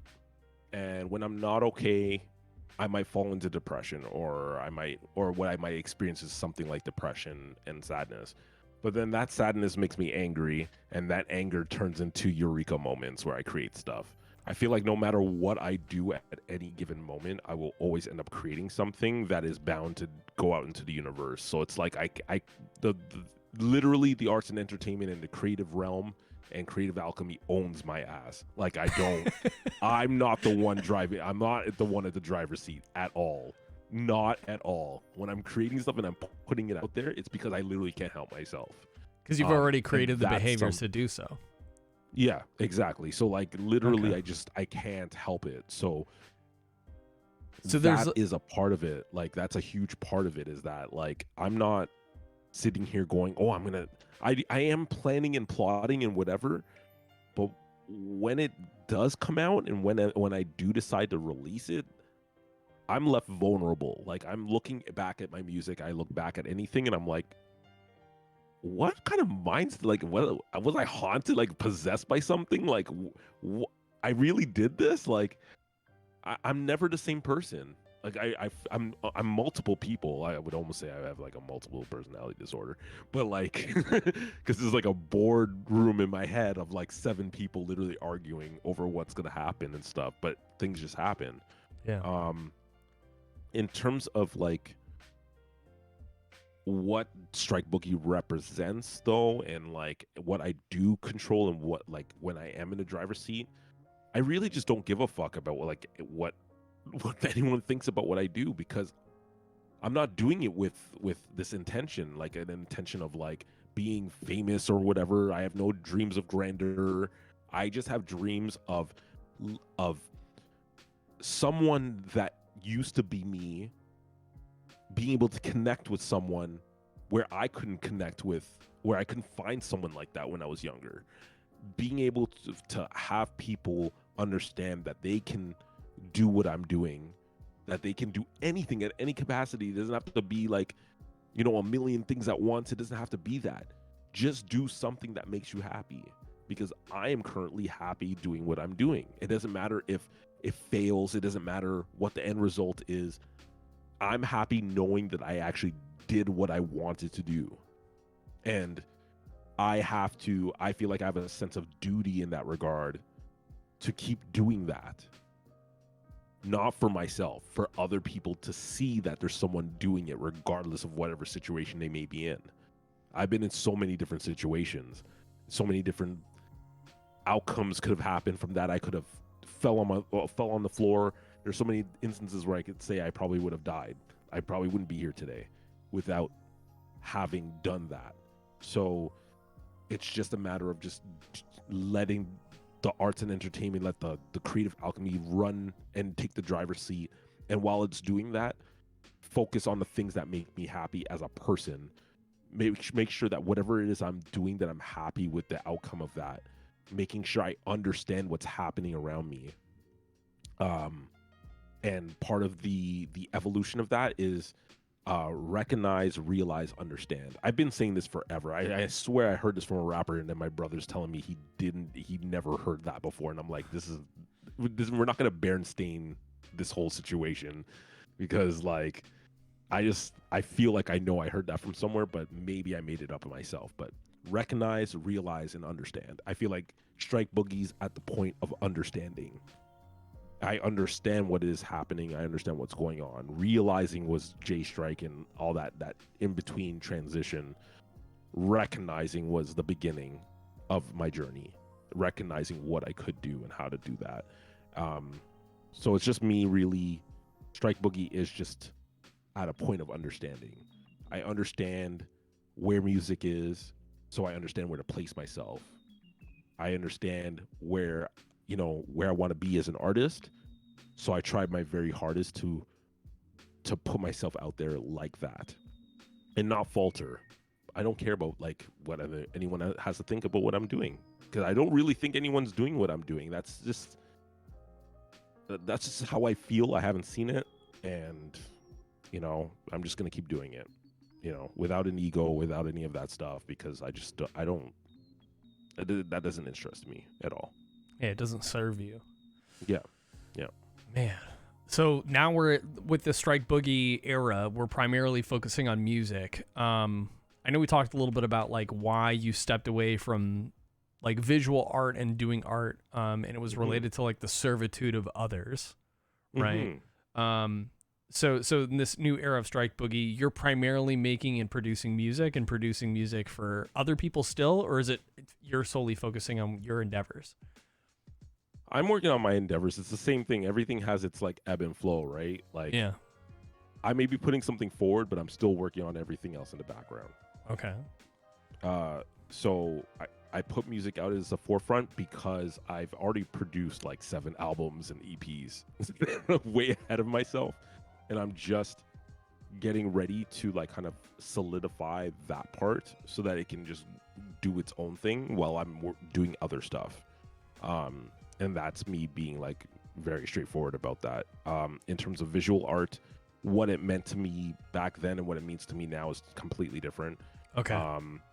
Strike Boogie doing visual art is about creating an energy and a vibe that no one has experienced from me, from my art, like connecting the parts that people love visually to the core element that I've done from the very start. That is the multiverses, that is the storylines, that is the to be comic books, to be animation or live TV, movies, whatever. Those things and how music ties to all these things is very, very crucial, which is why I put music first, because music will tie into all these other things that I'm going to be doing. Okay. And so back then, when I was doing art, it was to gain experience. You know, I wanted to be able to gain experience with creative, you know, I can't say I'm a character designer if I haven't done creative, you know, character design for other people. And they can experience me being out of myself, creating something for them. Yeah. I've done so much of that servitude, doing things for other people, and never really, and being okay with that back then because I was still developing things. I wasn't ready to bring out my own projects yet, even though I was developing them. I didn't want to reveal any of my original characters. I didn't want to really do any of that. So where I'm at now is like, okay, I've done so much for other people, and I look back at some of the things I've done, and I see that it hasn't been capitalized the way that I thought it would be. I don't see that it's being appreciated as much as I thought it would be. That the way that people view my artwork is not in line with the way that I view my art and the way that it should be viewed or whatever. There were so many different elements that I was like, I'm looking back at this and I'm like, I could have, if you just involved me more into what it was you were doing, I could have told you things that you could have done to maximize on this. Because I'm an IP guy. Intellectual marketing, that and like where to go with it was such a huge thing for me. And I feel like people just did not understand how much I knew how to push that. And or they didn't trust I was also you. not getting paid for it too. I feel like they trusted more in the visual aspect, like selling itself more than the whole package. Yeah. They didn't understand the whole package. They didn't understand what I was truly capable of. And my artwork, as a result, just didn't, I don't know. I just feel like it didn't go where it was supposed to. When I did have control over that, I had personal issues happen, and I fell flat on the ground. And I just didn't have that moment. So I'm like, you know what? I need more control over what that is. And today I need more control over that. And that means I can't be doing stuff for other people because I feel like I'm always going to see the disappointment that I'm going to have toward that. Like Prince also had that too. Prince was like, he would listen to other people. He couldn't listen to other people's music because he would tear it apart. Like you'd sit there and go like, you could have done that better. You could have done that better. Like, oh, you know what? I'm just going to make my own song that like, you know, that improves on all these things that were lacking in this music. I feel the same way about my art. When I see my art with other in the hands of others, I don't feel confident that they're gonna do what's necessary to make it work, even if I bring my A game, and that is draining. Yeah. To me, it really is draining. Where you're giving like the way you've explained this, sorry to interrupt, but like no. this whole conversation, you've just explained how emotionally tied to your art you are, you know? So like it's an outlet, even if you're getting paid for it, like you are giving portions of yourself, you know, to the art, right? So it's like, I think I can never disconnect that. Yeah. I can never really truly disconnect myself from that. Like, yeah. Yeah, I think that's okay though. Like recognizing that is a really big growing point. Like the new era of Strike Boogie is that, you know, like changing your name to that, having this defining like moment of, you know, I'm going to re-enter and this is the way I'm going to do things, and I'm going to pursue art the way I believe is going to represent myself and my emotions the most authentically. I don't think there's anything wrong with that. I think like, you know, there's a lot of people that will see that as like, oh, well, you're not giving yourself opportunities to do a lot of work. And in some ways that's true, but really what you're talking about is servitude, right? So like overall, if you're going to be using your talents to benefit anybody, you know, like, yes, it would benefit you financially, right? To serve that art to other people or to a different project that isn't yours. But ultimately, what it means for you as an individual is that you are losing the emotional connection you had. And that in itself is sort of like dipping your toes back into the whole J Strike thing. You know, it's an action or behavior that conflicts with the vibrational accord, the music you create as a person, and that distortion interrupts your life. And you recognize that. So that's beautiful. That's a very, very, it's not something I don't think anybody can really come to conclusions to easily without falling flat on their face or failing or, you know, experiencing that on a regular basis. So, but the thing is, I feel like I already did when I was going through that meditation and I took a break and whatever. Like I had to come to the realization that was probably where things were headed. It's just only now, literally, while we're talking, that I'm admitting to the public, literally admitting to the public that I do not want to be in servitude of anyone when it comes to visual art. I don't want to do it. Like, and I know that sounds really fucked up, but like, like I'm saying it is like, wait, but I asked you to do, you know, like, you know what I mean? But like, honestly, it's not where I want to be. Like, I don't want to be doing that. It's not like, I don't care if I lose opportunities. I know that if I turn around tomorrow and start drawing and whatever, people will probably pay more attention to my artwork than my music. It's probably likely. Because people are so used to me doing artwork and the capacity that I do it, the intricacy that I do it. It's just, there's something magical about the way people perceive my artwork. I understand that it's not per se at the level of my music, but I've been doing music a lot longer than I've been doing art, and people don't understand that either. And I just not passionate about doing artwork for people. I'm not passionate about it at all. No, that's I think totally permissible. And thank you for, you know, coming on here and sharing that perspective for the first time too. Like that's really huge, especially being that you were a visual artist, like first and foremost, like entering the artistic world in the public eye. Exactly. But I mean, again, along with that comes like judgment and opinion and gossip related to things that aren't necessarily true. And so like to shed that is a really big thing too, because now you're no longer carrying the expectations of what you think everybody wants from you. Exactly.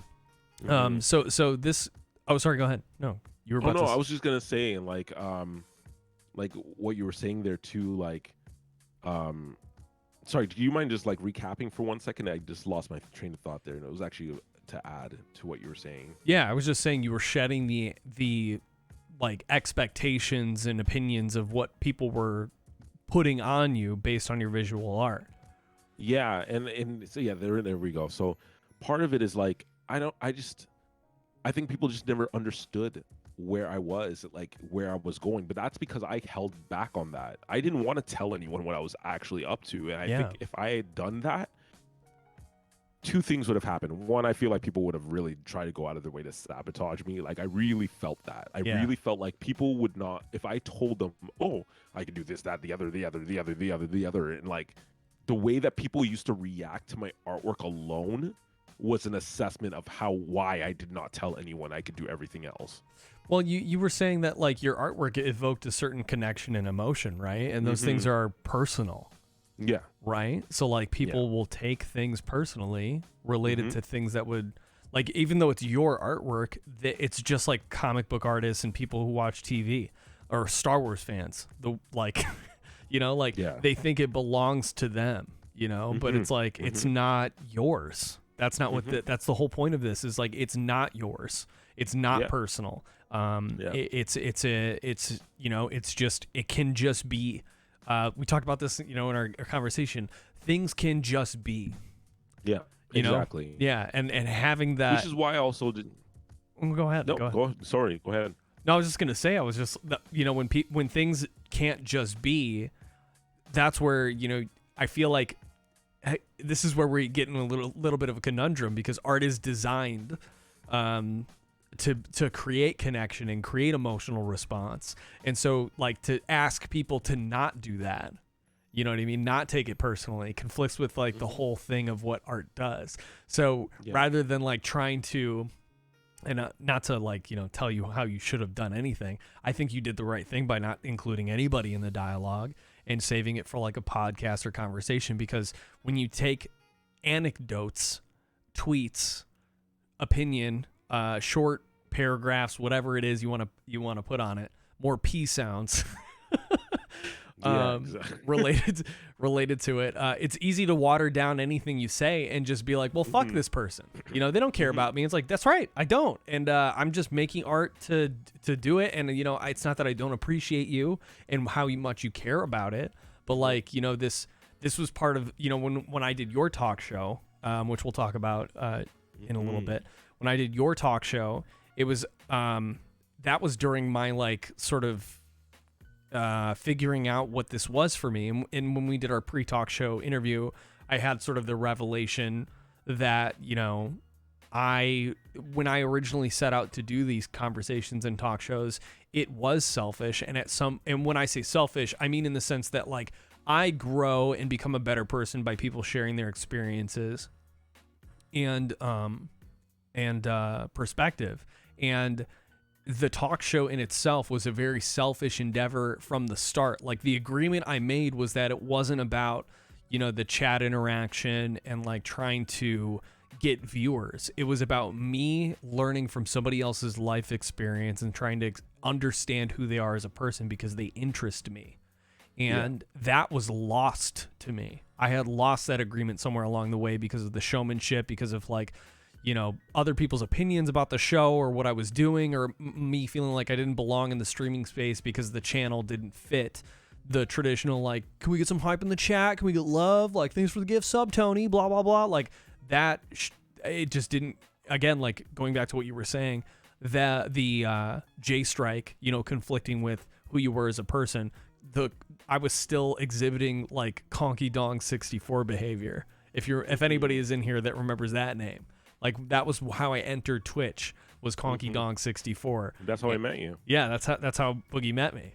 And like that version of myself wasn't even the final form. It was the J Strike of KonkyTalks. Like it was just like this weird era of like, I'm trying to figure out what I want to do in this space, and I'm adopting agreements that aren't mine, and like listening to people and watching how they do their channel and seeing their art on display and being like, well, maybe I should do more of that. You know what I mean? Instead of like making it my own, because I'm fully capable of doing this. Like the background, the art, like I can include other artists that can help me embody what I want to do. But if it's going to come down to moving it in, making shit happen on screen, whatever, like that is stuff that I have full control over. And like I feel like, if it's not mine, the music or whatever, like anything related to involving myself into stream, at some point the extension of myself was lost, and that connection was cut, and I just didn't know what the fuck I was doing anymore. And so thank you for helping me get back in touch with that on your show. That was a really, really big moment for me. Absolutely. And I can't believe it was in April. It feels like it was like years ago because of no, right. how fucking time moves. The fact now. that I even waited that long, like I feel like there's people in this chat right now that know very well that I'm working on a podcast that haven't even heard it yet. It's one thing that I literally have not shared with anyone, like in terms of the audio and stuff. I'm telling you, it sounds so sick. I'm but excited.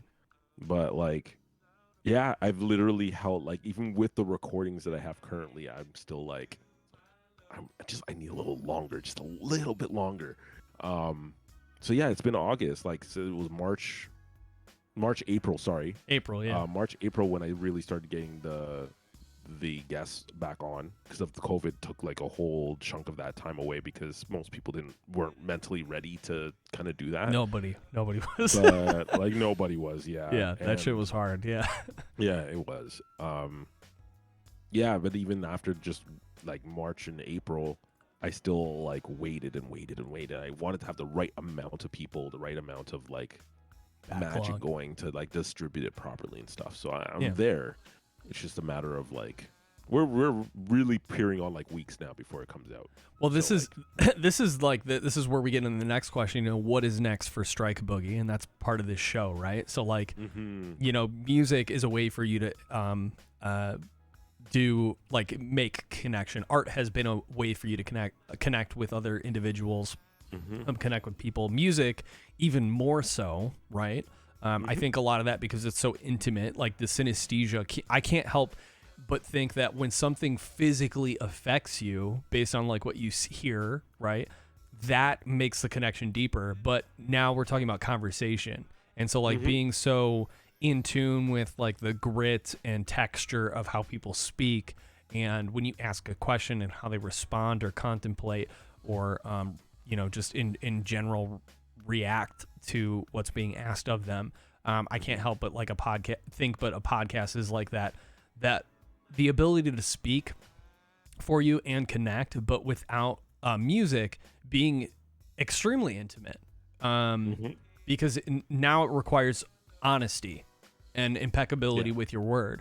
So tell us a little bit about the show you're doing and, you know, what we can expect. You don't need to share everything, obviously, but...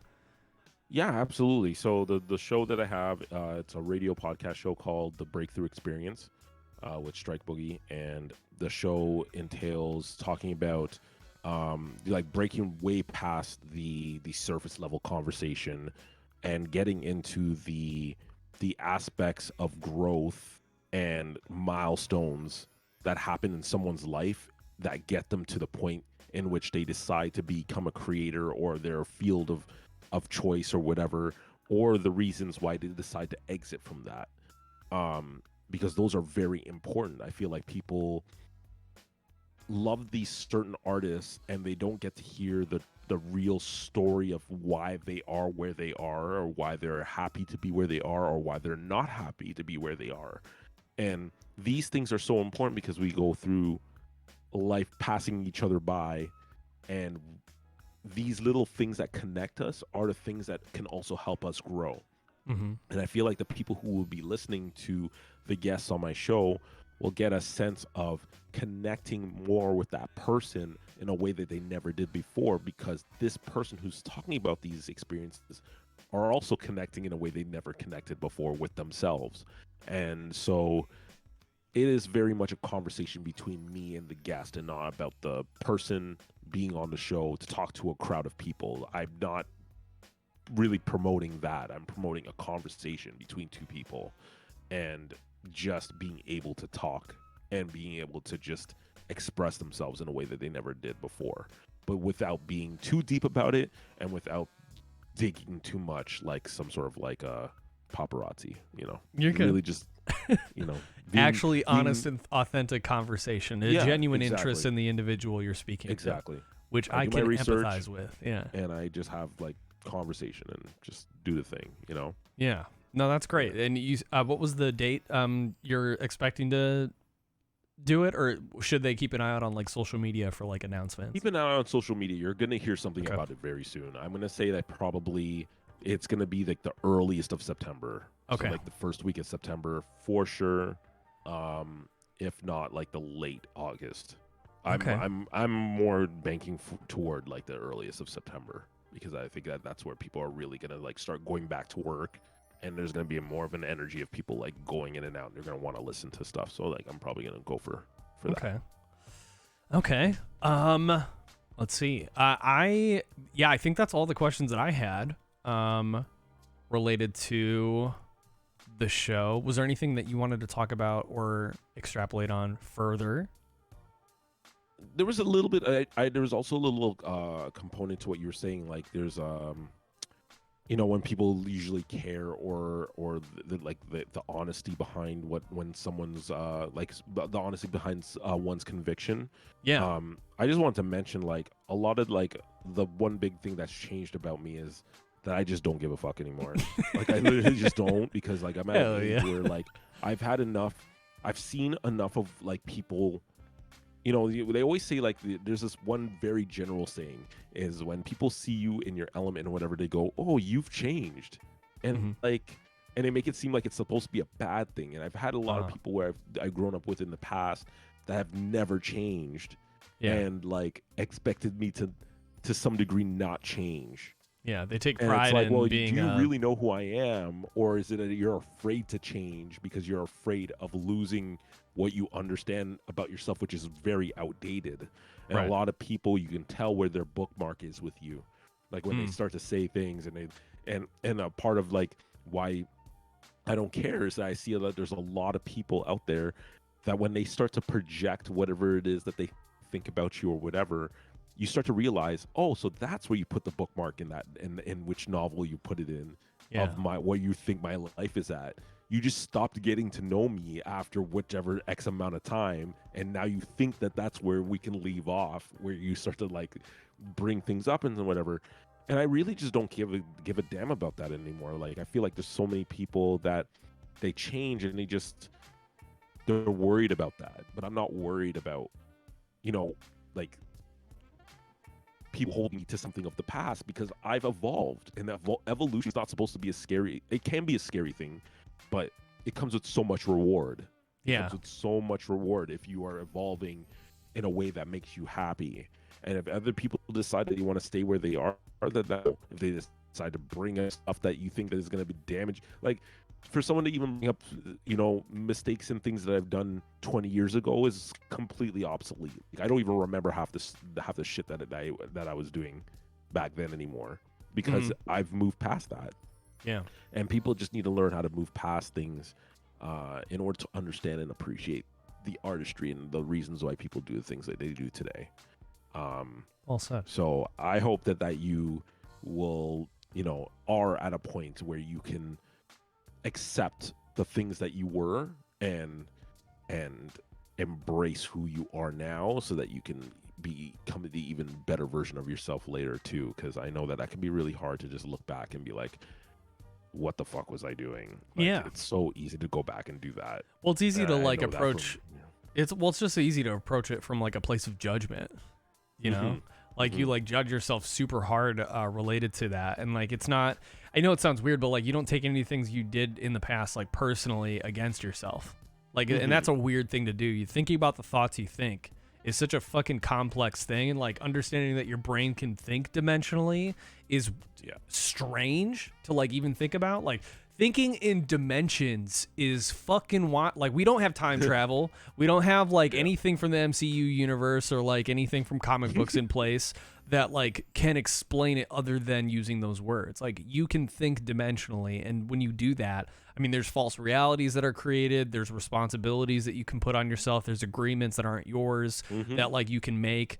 And I think it's really important to like take the time and take an inventory of what those agreements are, what you're doing, which ones are yours, which ones aren't yours, and like really breaking those, like, and I think like, thank you for the encouragement. I think that's one of those things where, I think the ability to do that is really understanding when it's that threshold, like seeing what that threshold is. You're like, whoa, I don't want to cross that again. Yeah. And it's not, I think having the expectation that you won't is probably the worst part. Like, that's another thing too. Like, for you as Strike Boogie now, it doesn't mean that you can never go back to the J Strike era. Like, that's entirely a possibility. You already were there once, but you know what it looks like, Yeah. And so I think a lot of that is like dabbling in the dimensions of forgiveness, where like you cross that threshold and you're like, fuck, I was not impeccable with my word. I recognize that as like a thing that I fucked up on. But that's okay. You know, at the time I was doing what I thought would be the best thing for me. And that's not, you know, okay. And, you know, obviously if it's at the detriment of others, and like we're talking about like the, you know, the Me Too movement, and like especially all this conversation related to like, you know, fucking misogynistic behavior in the gaming industry, and hate raids and stuff happening on Twitch, and like Twitch needing to do better. Like all of these things, like I think they're very valid, and they should be, you know, there should be conversations about it, but it's very easy to get stuck in the momentum of like what other people are thinking and saying, and not listening. And I think listening is probably the hardest thing for most people to do. We're always trying to diagnose and fix and provide advice. And, you know, I myself admit, you know, like in the past, I was looking to give advice to people on a regular basis, have them call in, and I would share my perspective and give them advice, and try to come from a perspective of like, you know, well, I created the persona KonkyTalks, and with that came agreements that I didn't really recognize until I was taking an inventory of them. I was like, wait, why the fuck am I pretending that I know everything?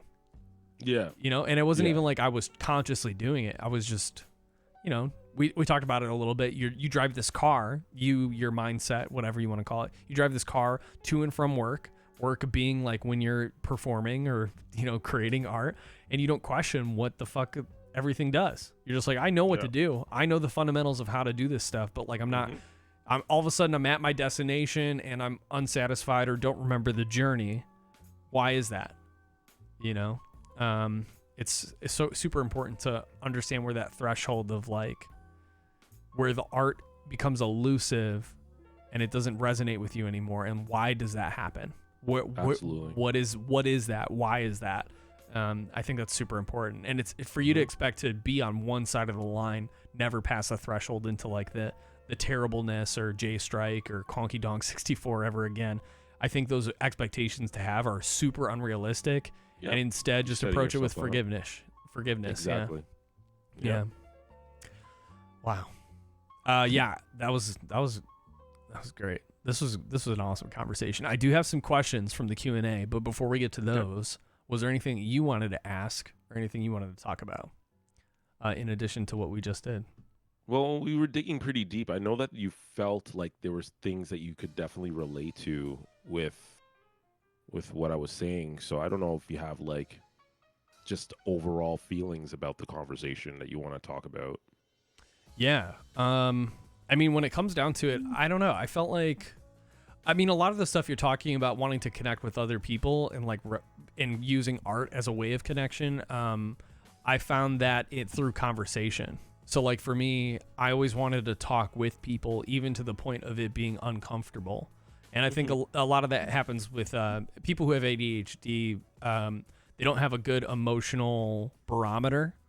So like and we talk about this on your podcast, I went to school for originally game art and design, and then found out I couldn't pursue that degree and started doing animation. And I spent like 6 months like animating characters, you know, in different emotional states. And that's when I was like, oh shit, now I'm starting to notice when I'm talking to people when I was working in retail, like, you know, they're uncomfortable with how long they've been talking with me. You know, they've got shit to do, lives to live, that sort of thing. And, or like when people are upset, like recognizing what that looks like. Before that, I didn't really have that like lens, you know? Yeah. And, so for me, it was always about like trying to connect with other people, learn from other people. I think a lot of that, you know, you talking about growing up in a big family, and, you know, not trying to get attention, but using art as a way of gaining attention and connection with other people. That was me with conversation. Acting out was definitely one of those things too that I did. Like I was definitely a troublemaker, not in the sense of protecting my sister, but like, you know, I was in a very troublesome, abusive relationship at home, emotionally. And so like, you know, when I was a teenager, I was just a big asshole, like from like 13 to 18, 19, like it was all about me. And I was like, fuck you. Like it was just metal music and being angry. And cause that's all I could do, you know, it was for a long time, I was like on the fight or flight thing. I was on flight, and then at some point it turned into a fight, and I was fighting with everything, and not even acknowledging myself. So you talking about like your journey into art and being able to do that with connection. I always found that I was like the class clown, and I like making people laugh. But more importantly, I really enjoyed like connecting with my friends. And high school wasn't my place for art necessarily, but I did get to like, I don't know, I had like a very unique high school experience. I reconnected with family friends that I had grown up with since we were babies. Reconnected with them through music. We were listening to Blink-182 and like punk rock. And then we would just like play, fuck around and play instruments together. They live relatively close. I started going over their house. And then instead of like hanging out with anybody from high school it was after freshman year of high school, I just hung out with them. And it was the first time that I started out in that friendship. I remember that there were some people that that I got introduced to that didn't like me within that family circle, because it was their friends, not mine, right? And they're like, this kid's fucking annoying. Like, he just doesn't shut the fuck up. Like it was like that sort of level of things. And I realized it was because I was trying to overcompensate. Like, I was trying to like, showcase that I have value, showcase that I am worth their time and attention. It was just a lot of like summers, weekends, weekdays of like going over to their house and just slowly shedding that shell of who I was and allowing me to just be that person without judgment. And it was super valuable to me. And then, I mean, like, I feel like all the emotions you're talking about of wanting connection, attention, striving to pursue anything that you felt like would fulfill those needs. I mean, that resonated with me throughout the entire conversation. So thank you for sharing all of that. Absolutely. I think there was a question you had asked me and I didn't actually answer. It was, do I have any music that exhibits the level of anger that I translated into words and sound? And there's a couple of songs I feel like I go there. Mm-hmm. One of them I definitely go there. It's one of my older songs. It's called Profess, and I did it over the Fugees' Ready or Not beat. And I feel like I love that. I actually love listening to that. That's the one song that I actually feel like it's more of like an interlude. It was supposed to be a full song. Mm-hmm. And it would have embodied the level of anger that I was feeling at that time, because it's a good song, but I was like, I just wanted to be able to rap over a Ready or Not beat, but I really let a lot of emotion out on that song. I won't talk about the details of that, but okay, there's a lot of oppression there. There's a lot of oppression, and I was in a strange place at that time, so I put it out there. The other one that I feel like I had the most control as Strike Boogie, I feel like No Guarantee, the one I had released last before the single Sail Away, exhibited my ability to be able to talk about things with anger, but with control. Okay. All the discography too is on Strike Boogie's website here. So let me post for you. I know we got the Sail Away link there, but let me put the discography in the chat for anybody who wants to check it out. Yeah. So the discography on my website includes the stuff that is actually not on my discography. Like, what I consider to be on my discography is what's available on Spotify and iTunes and stuff.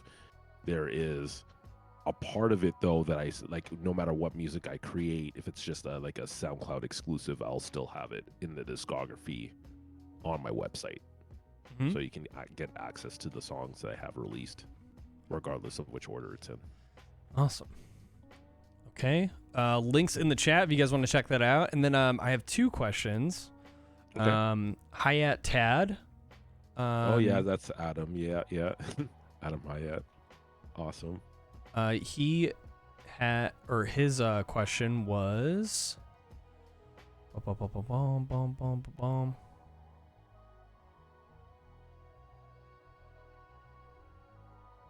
Wait, where? Ooh, I think I had a malfunction in here. It was something about being a multifaceted artist. I have it here in the chat. Do you want me to just read it? Oh yeah, yeah. I don't know why it didn't post for me. That was super weird. Yeah, that's the first question that came up, right? Yeah, yeah. Okay, yeah, I can read it. So it says it feels a bit like the multifaceted artist that you speak of is a dying breed.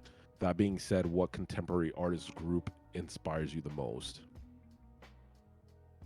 Contemporary meaning like current? I don't know. Let me see. I always have Yeah, like struggle occurring, with living or occurring at the same time. So current, yeah.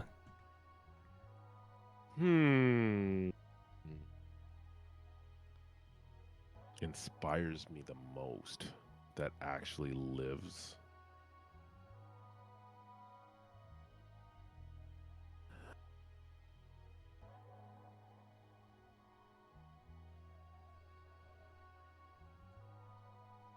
Damn, there isn't. Currently? Really? No artist currently. You're like, I really don't think that anyone is really tapped into the kind of capacity that I feel like Prince has, or okay. anyone. Not to say that there's never going to be anything like that. It's just that I really feel like there isn't. And I feel, okay, we're in an era where people literally pick up a program on their phone or their photo, like they pick up something and it's like a partially generated thing, and then they call themselves the thing that they think they are. I think there's so many artists out there, there's so many people out there that would call themselves artists who are not actually, they don't really know what they're doing inside out. They just fast pass it, which you go to a theme park and you get the fast pass, which gets you faster in the line for the ride that you want to jump on. I feel like there's so many people that treat the arts like some sort of a fast pass. As long as they're able to get to the destination, it doesn't matter how they get there. Okay, that makes sense. And I don't see artists really digging into their craft in a way that is like exceptional, to the point where I'm like, at one point I thought I really, it's a controversial thing to say that Kanye was one of the only artists that I felt like was really onto something, but these days I feel like he was so much more talk than he was action. Like there were so many opportunities for him to put himself out there as someone who claimed to be multifaceted, who claimed to have these forward-thinking I don't know, ideas, whatever it was that he thought, whatever he thought he could do. I never saw that. So for me, I just feel like he didn't present himself in the way that he was putting himself out. I feel like he is one of those people that just thinks that he should be congratulated for doing these small things, and I just don't appreciate that. Missy Elliott I consider to be forward thinking. I also still feel like she hasn't put out a lot of the stuff that she used to put out in the capacity, but that's her business. But generally I don't really feel like I haven't really been able to relate to anyone that's doing things at a capacity that I feel like is going to change the arts and entertainment, which is why I feel like I've put even more effort into doing that, so that I feel like there will be a chain reaction. If one day someone recognizes me doing stuff and they go, this man is literally the multifaceted man that, and I present myself in the right way, that there will be a new wave of artists who will actually have existed that never really got the limelight, that will finally be able to be recognized, because there's at least one person that's being recognized doing that. Maybe I'm not paying attention enough to well, you're focusing primarily on your craft too, so it's like you know, that I can't even, I do the same thing. Like to be always in tune with like the latest album coming out, the latest music, the latest news, the latest anything, it's just so fucking overwhelming. Like I already got a hard drive full, you know, like of shit in my brain. If I learn enough of something, something's leaving, and I don't know what that is until I need to recall it, you know? I think like in the era of information, I think it's just imperative for you to prioritize the things that you feel like you should be paying attention to. Exactly. And then everything else will just happen. Like I feel like there's no, I mean, other than, and this is morbid, but it's true, other than sudden death, I don't think there's anything that's going to prevent you from revisiting anything at any point in time. Like I don't have a prerogative to see the latest movie or, you know, do any of that shit if it doesn't interest me. Those things will happen in time or with the right person who introduces it to me, or like, you know, I trust the people in my circle and individuals that I speak with to be like, hey, I thought of you when this, you know, and I'm like, yeah, I'll fucking check it out. You know, like that's when I'll pass that threshold, but otherwise it's not worth my fucking time. Cause even then it's not even the art that intrigues me. It's the person who thought of me. You know what I mean? I'm like, thank you for thinking of me. First of all, that makes me feel real special. Yeah. And for sure, I'll check it out. You know? Yeah. Yeah. Absolutely. So our next question comes from Hey Cletus. So what are your hopes for your next creative evolution? And we kind of touched on this a little bit, but I think it's still an interesting question.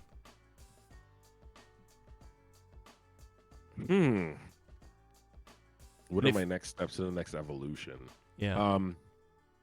I feel like that's I had a friend who used to ask me this all the time when we spent a lot of time together.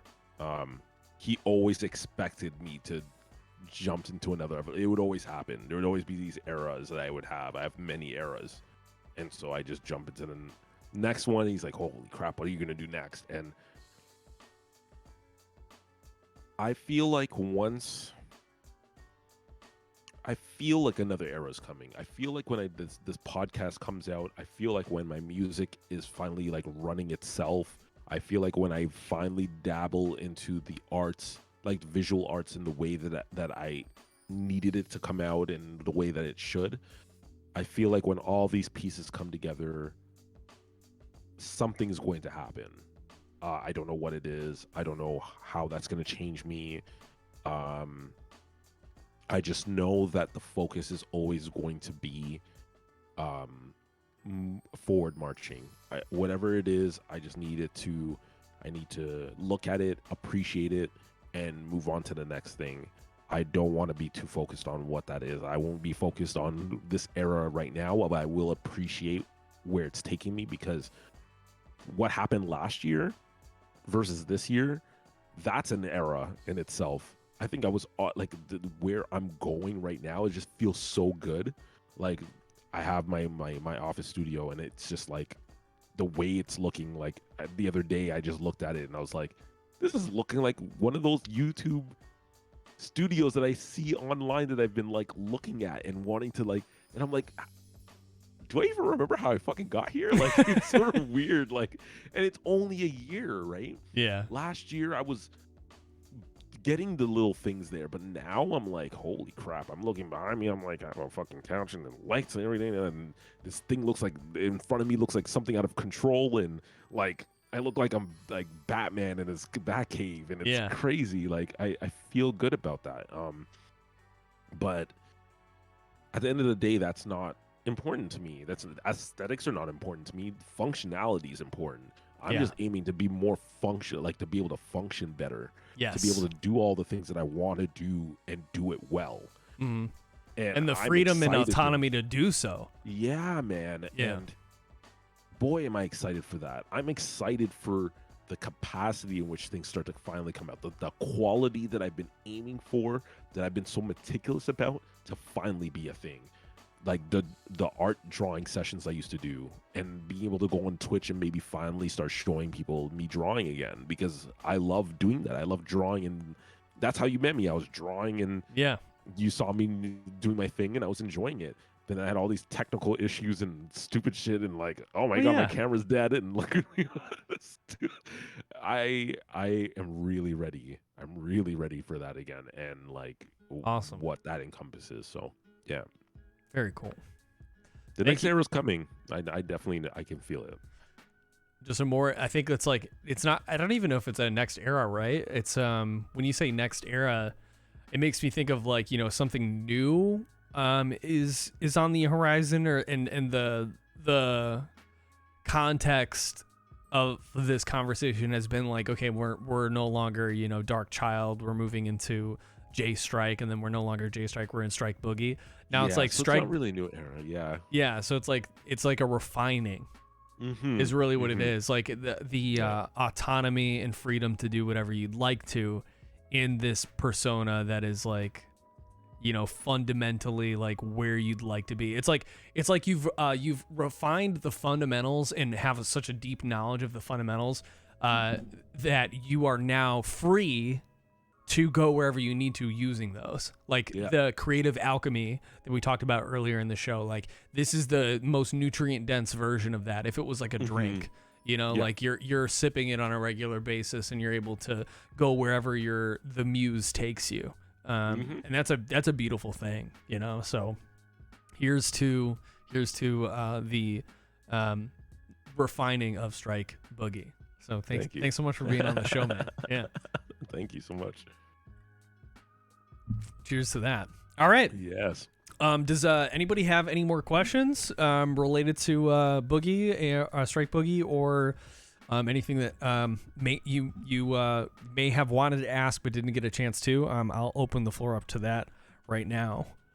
Ninjatron is an awesome guy. Actually, Ninjatron is one of the very few people that saw me from the very beginning of my evolution till now. Wow. I met Ninjatron when I walked into one of his classes, him teaching how to draw anime and stuff. I was there with the founding people of my little collective, and like, yeah, he was one of the people who actually was there when I first started drawing, and like, well, not really first started drawing, but like drawing publicly and professionally. Yeah. And yeah, he's literally seen me through many of my eras because he's stuck around and we've kept in contact. So he's one of the very few people that understands this conversation and like where I am today and what that means. So we are only becoming more powerful, my friend. Nice. Awesome. Yeah. All right. Well, yeah. Thank you again for being on the show. I knew this was going to be a good one, and again, like, I don't know. It was one of those things where, again, like I had left my site up for people to like schedule, and I just didn't think to disable it, and I'm so happy that I didn't, because I don't know if I would have gotten the notification until like August, and I probably would have hit you up and be like, hey, can we do this earlier? You know? So, yeah.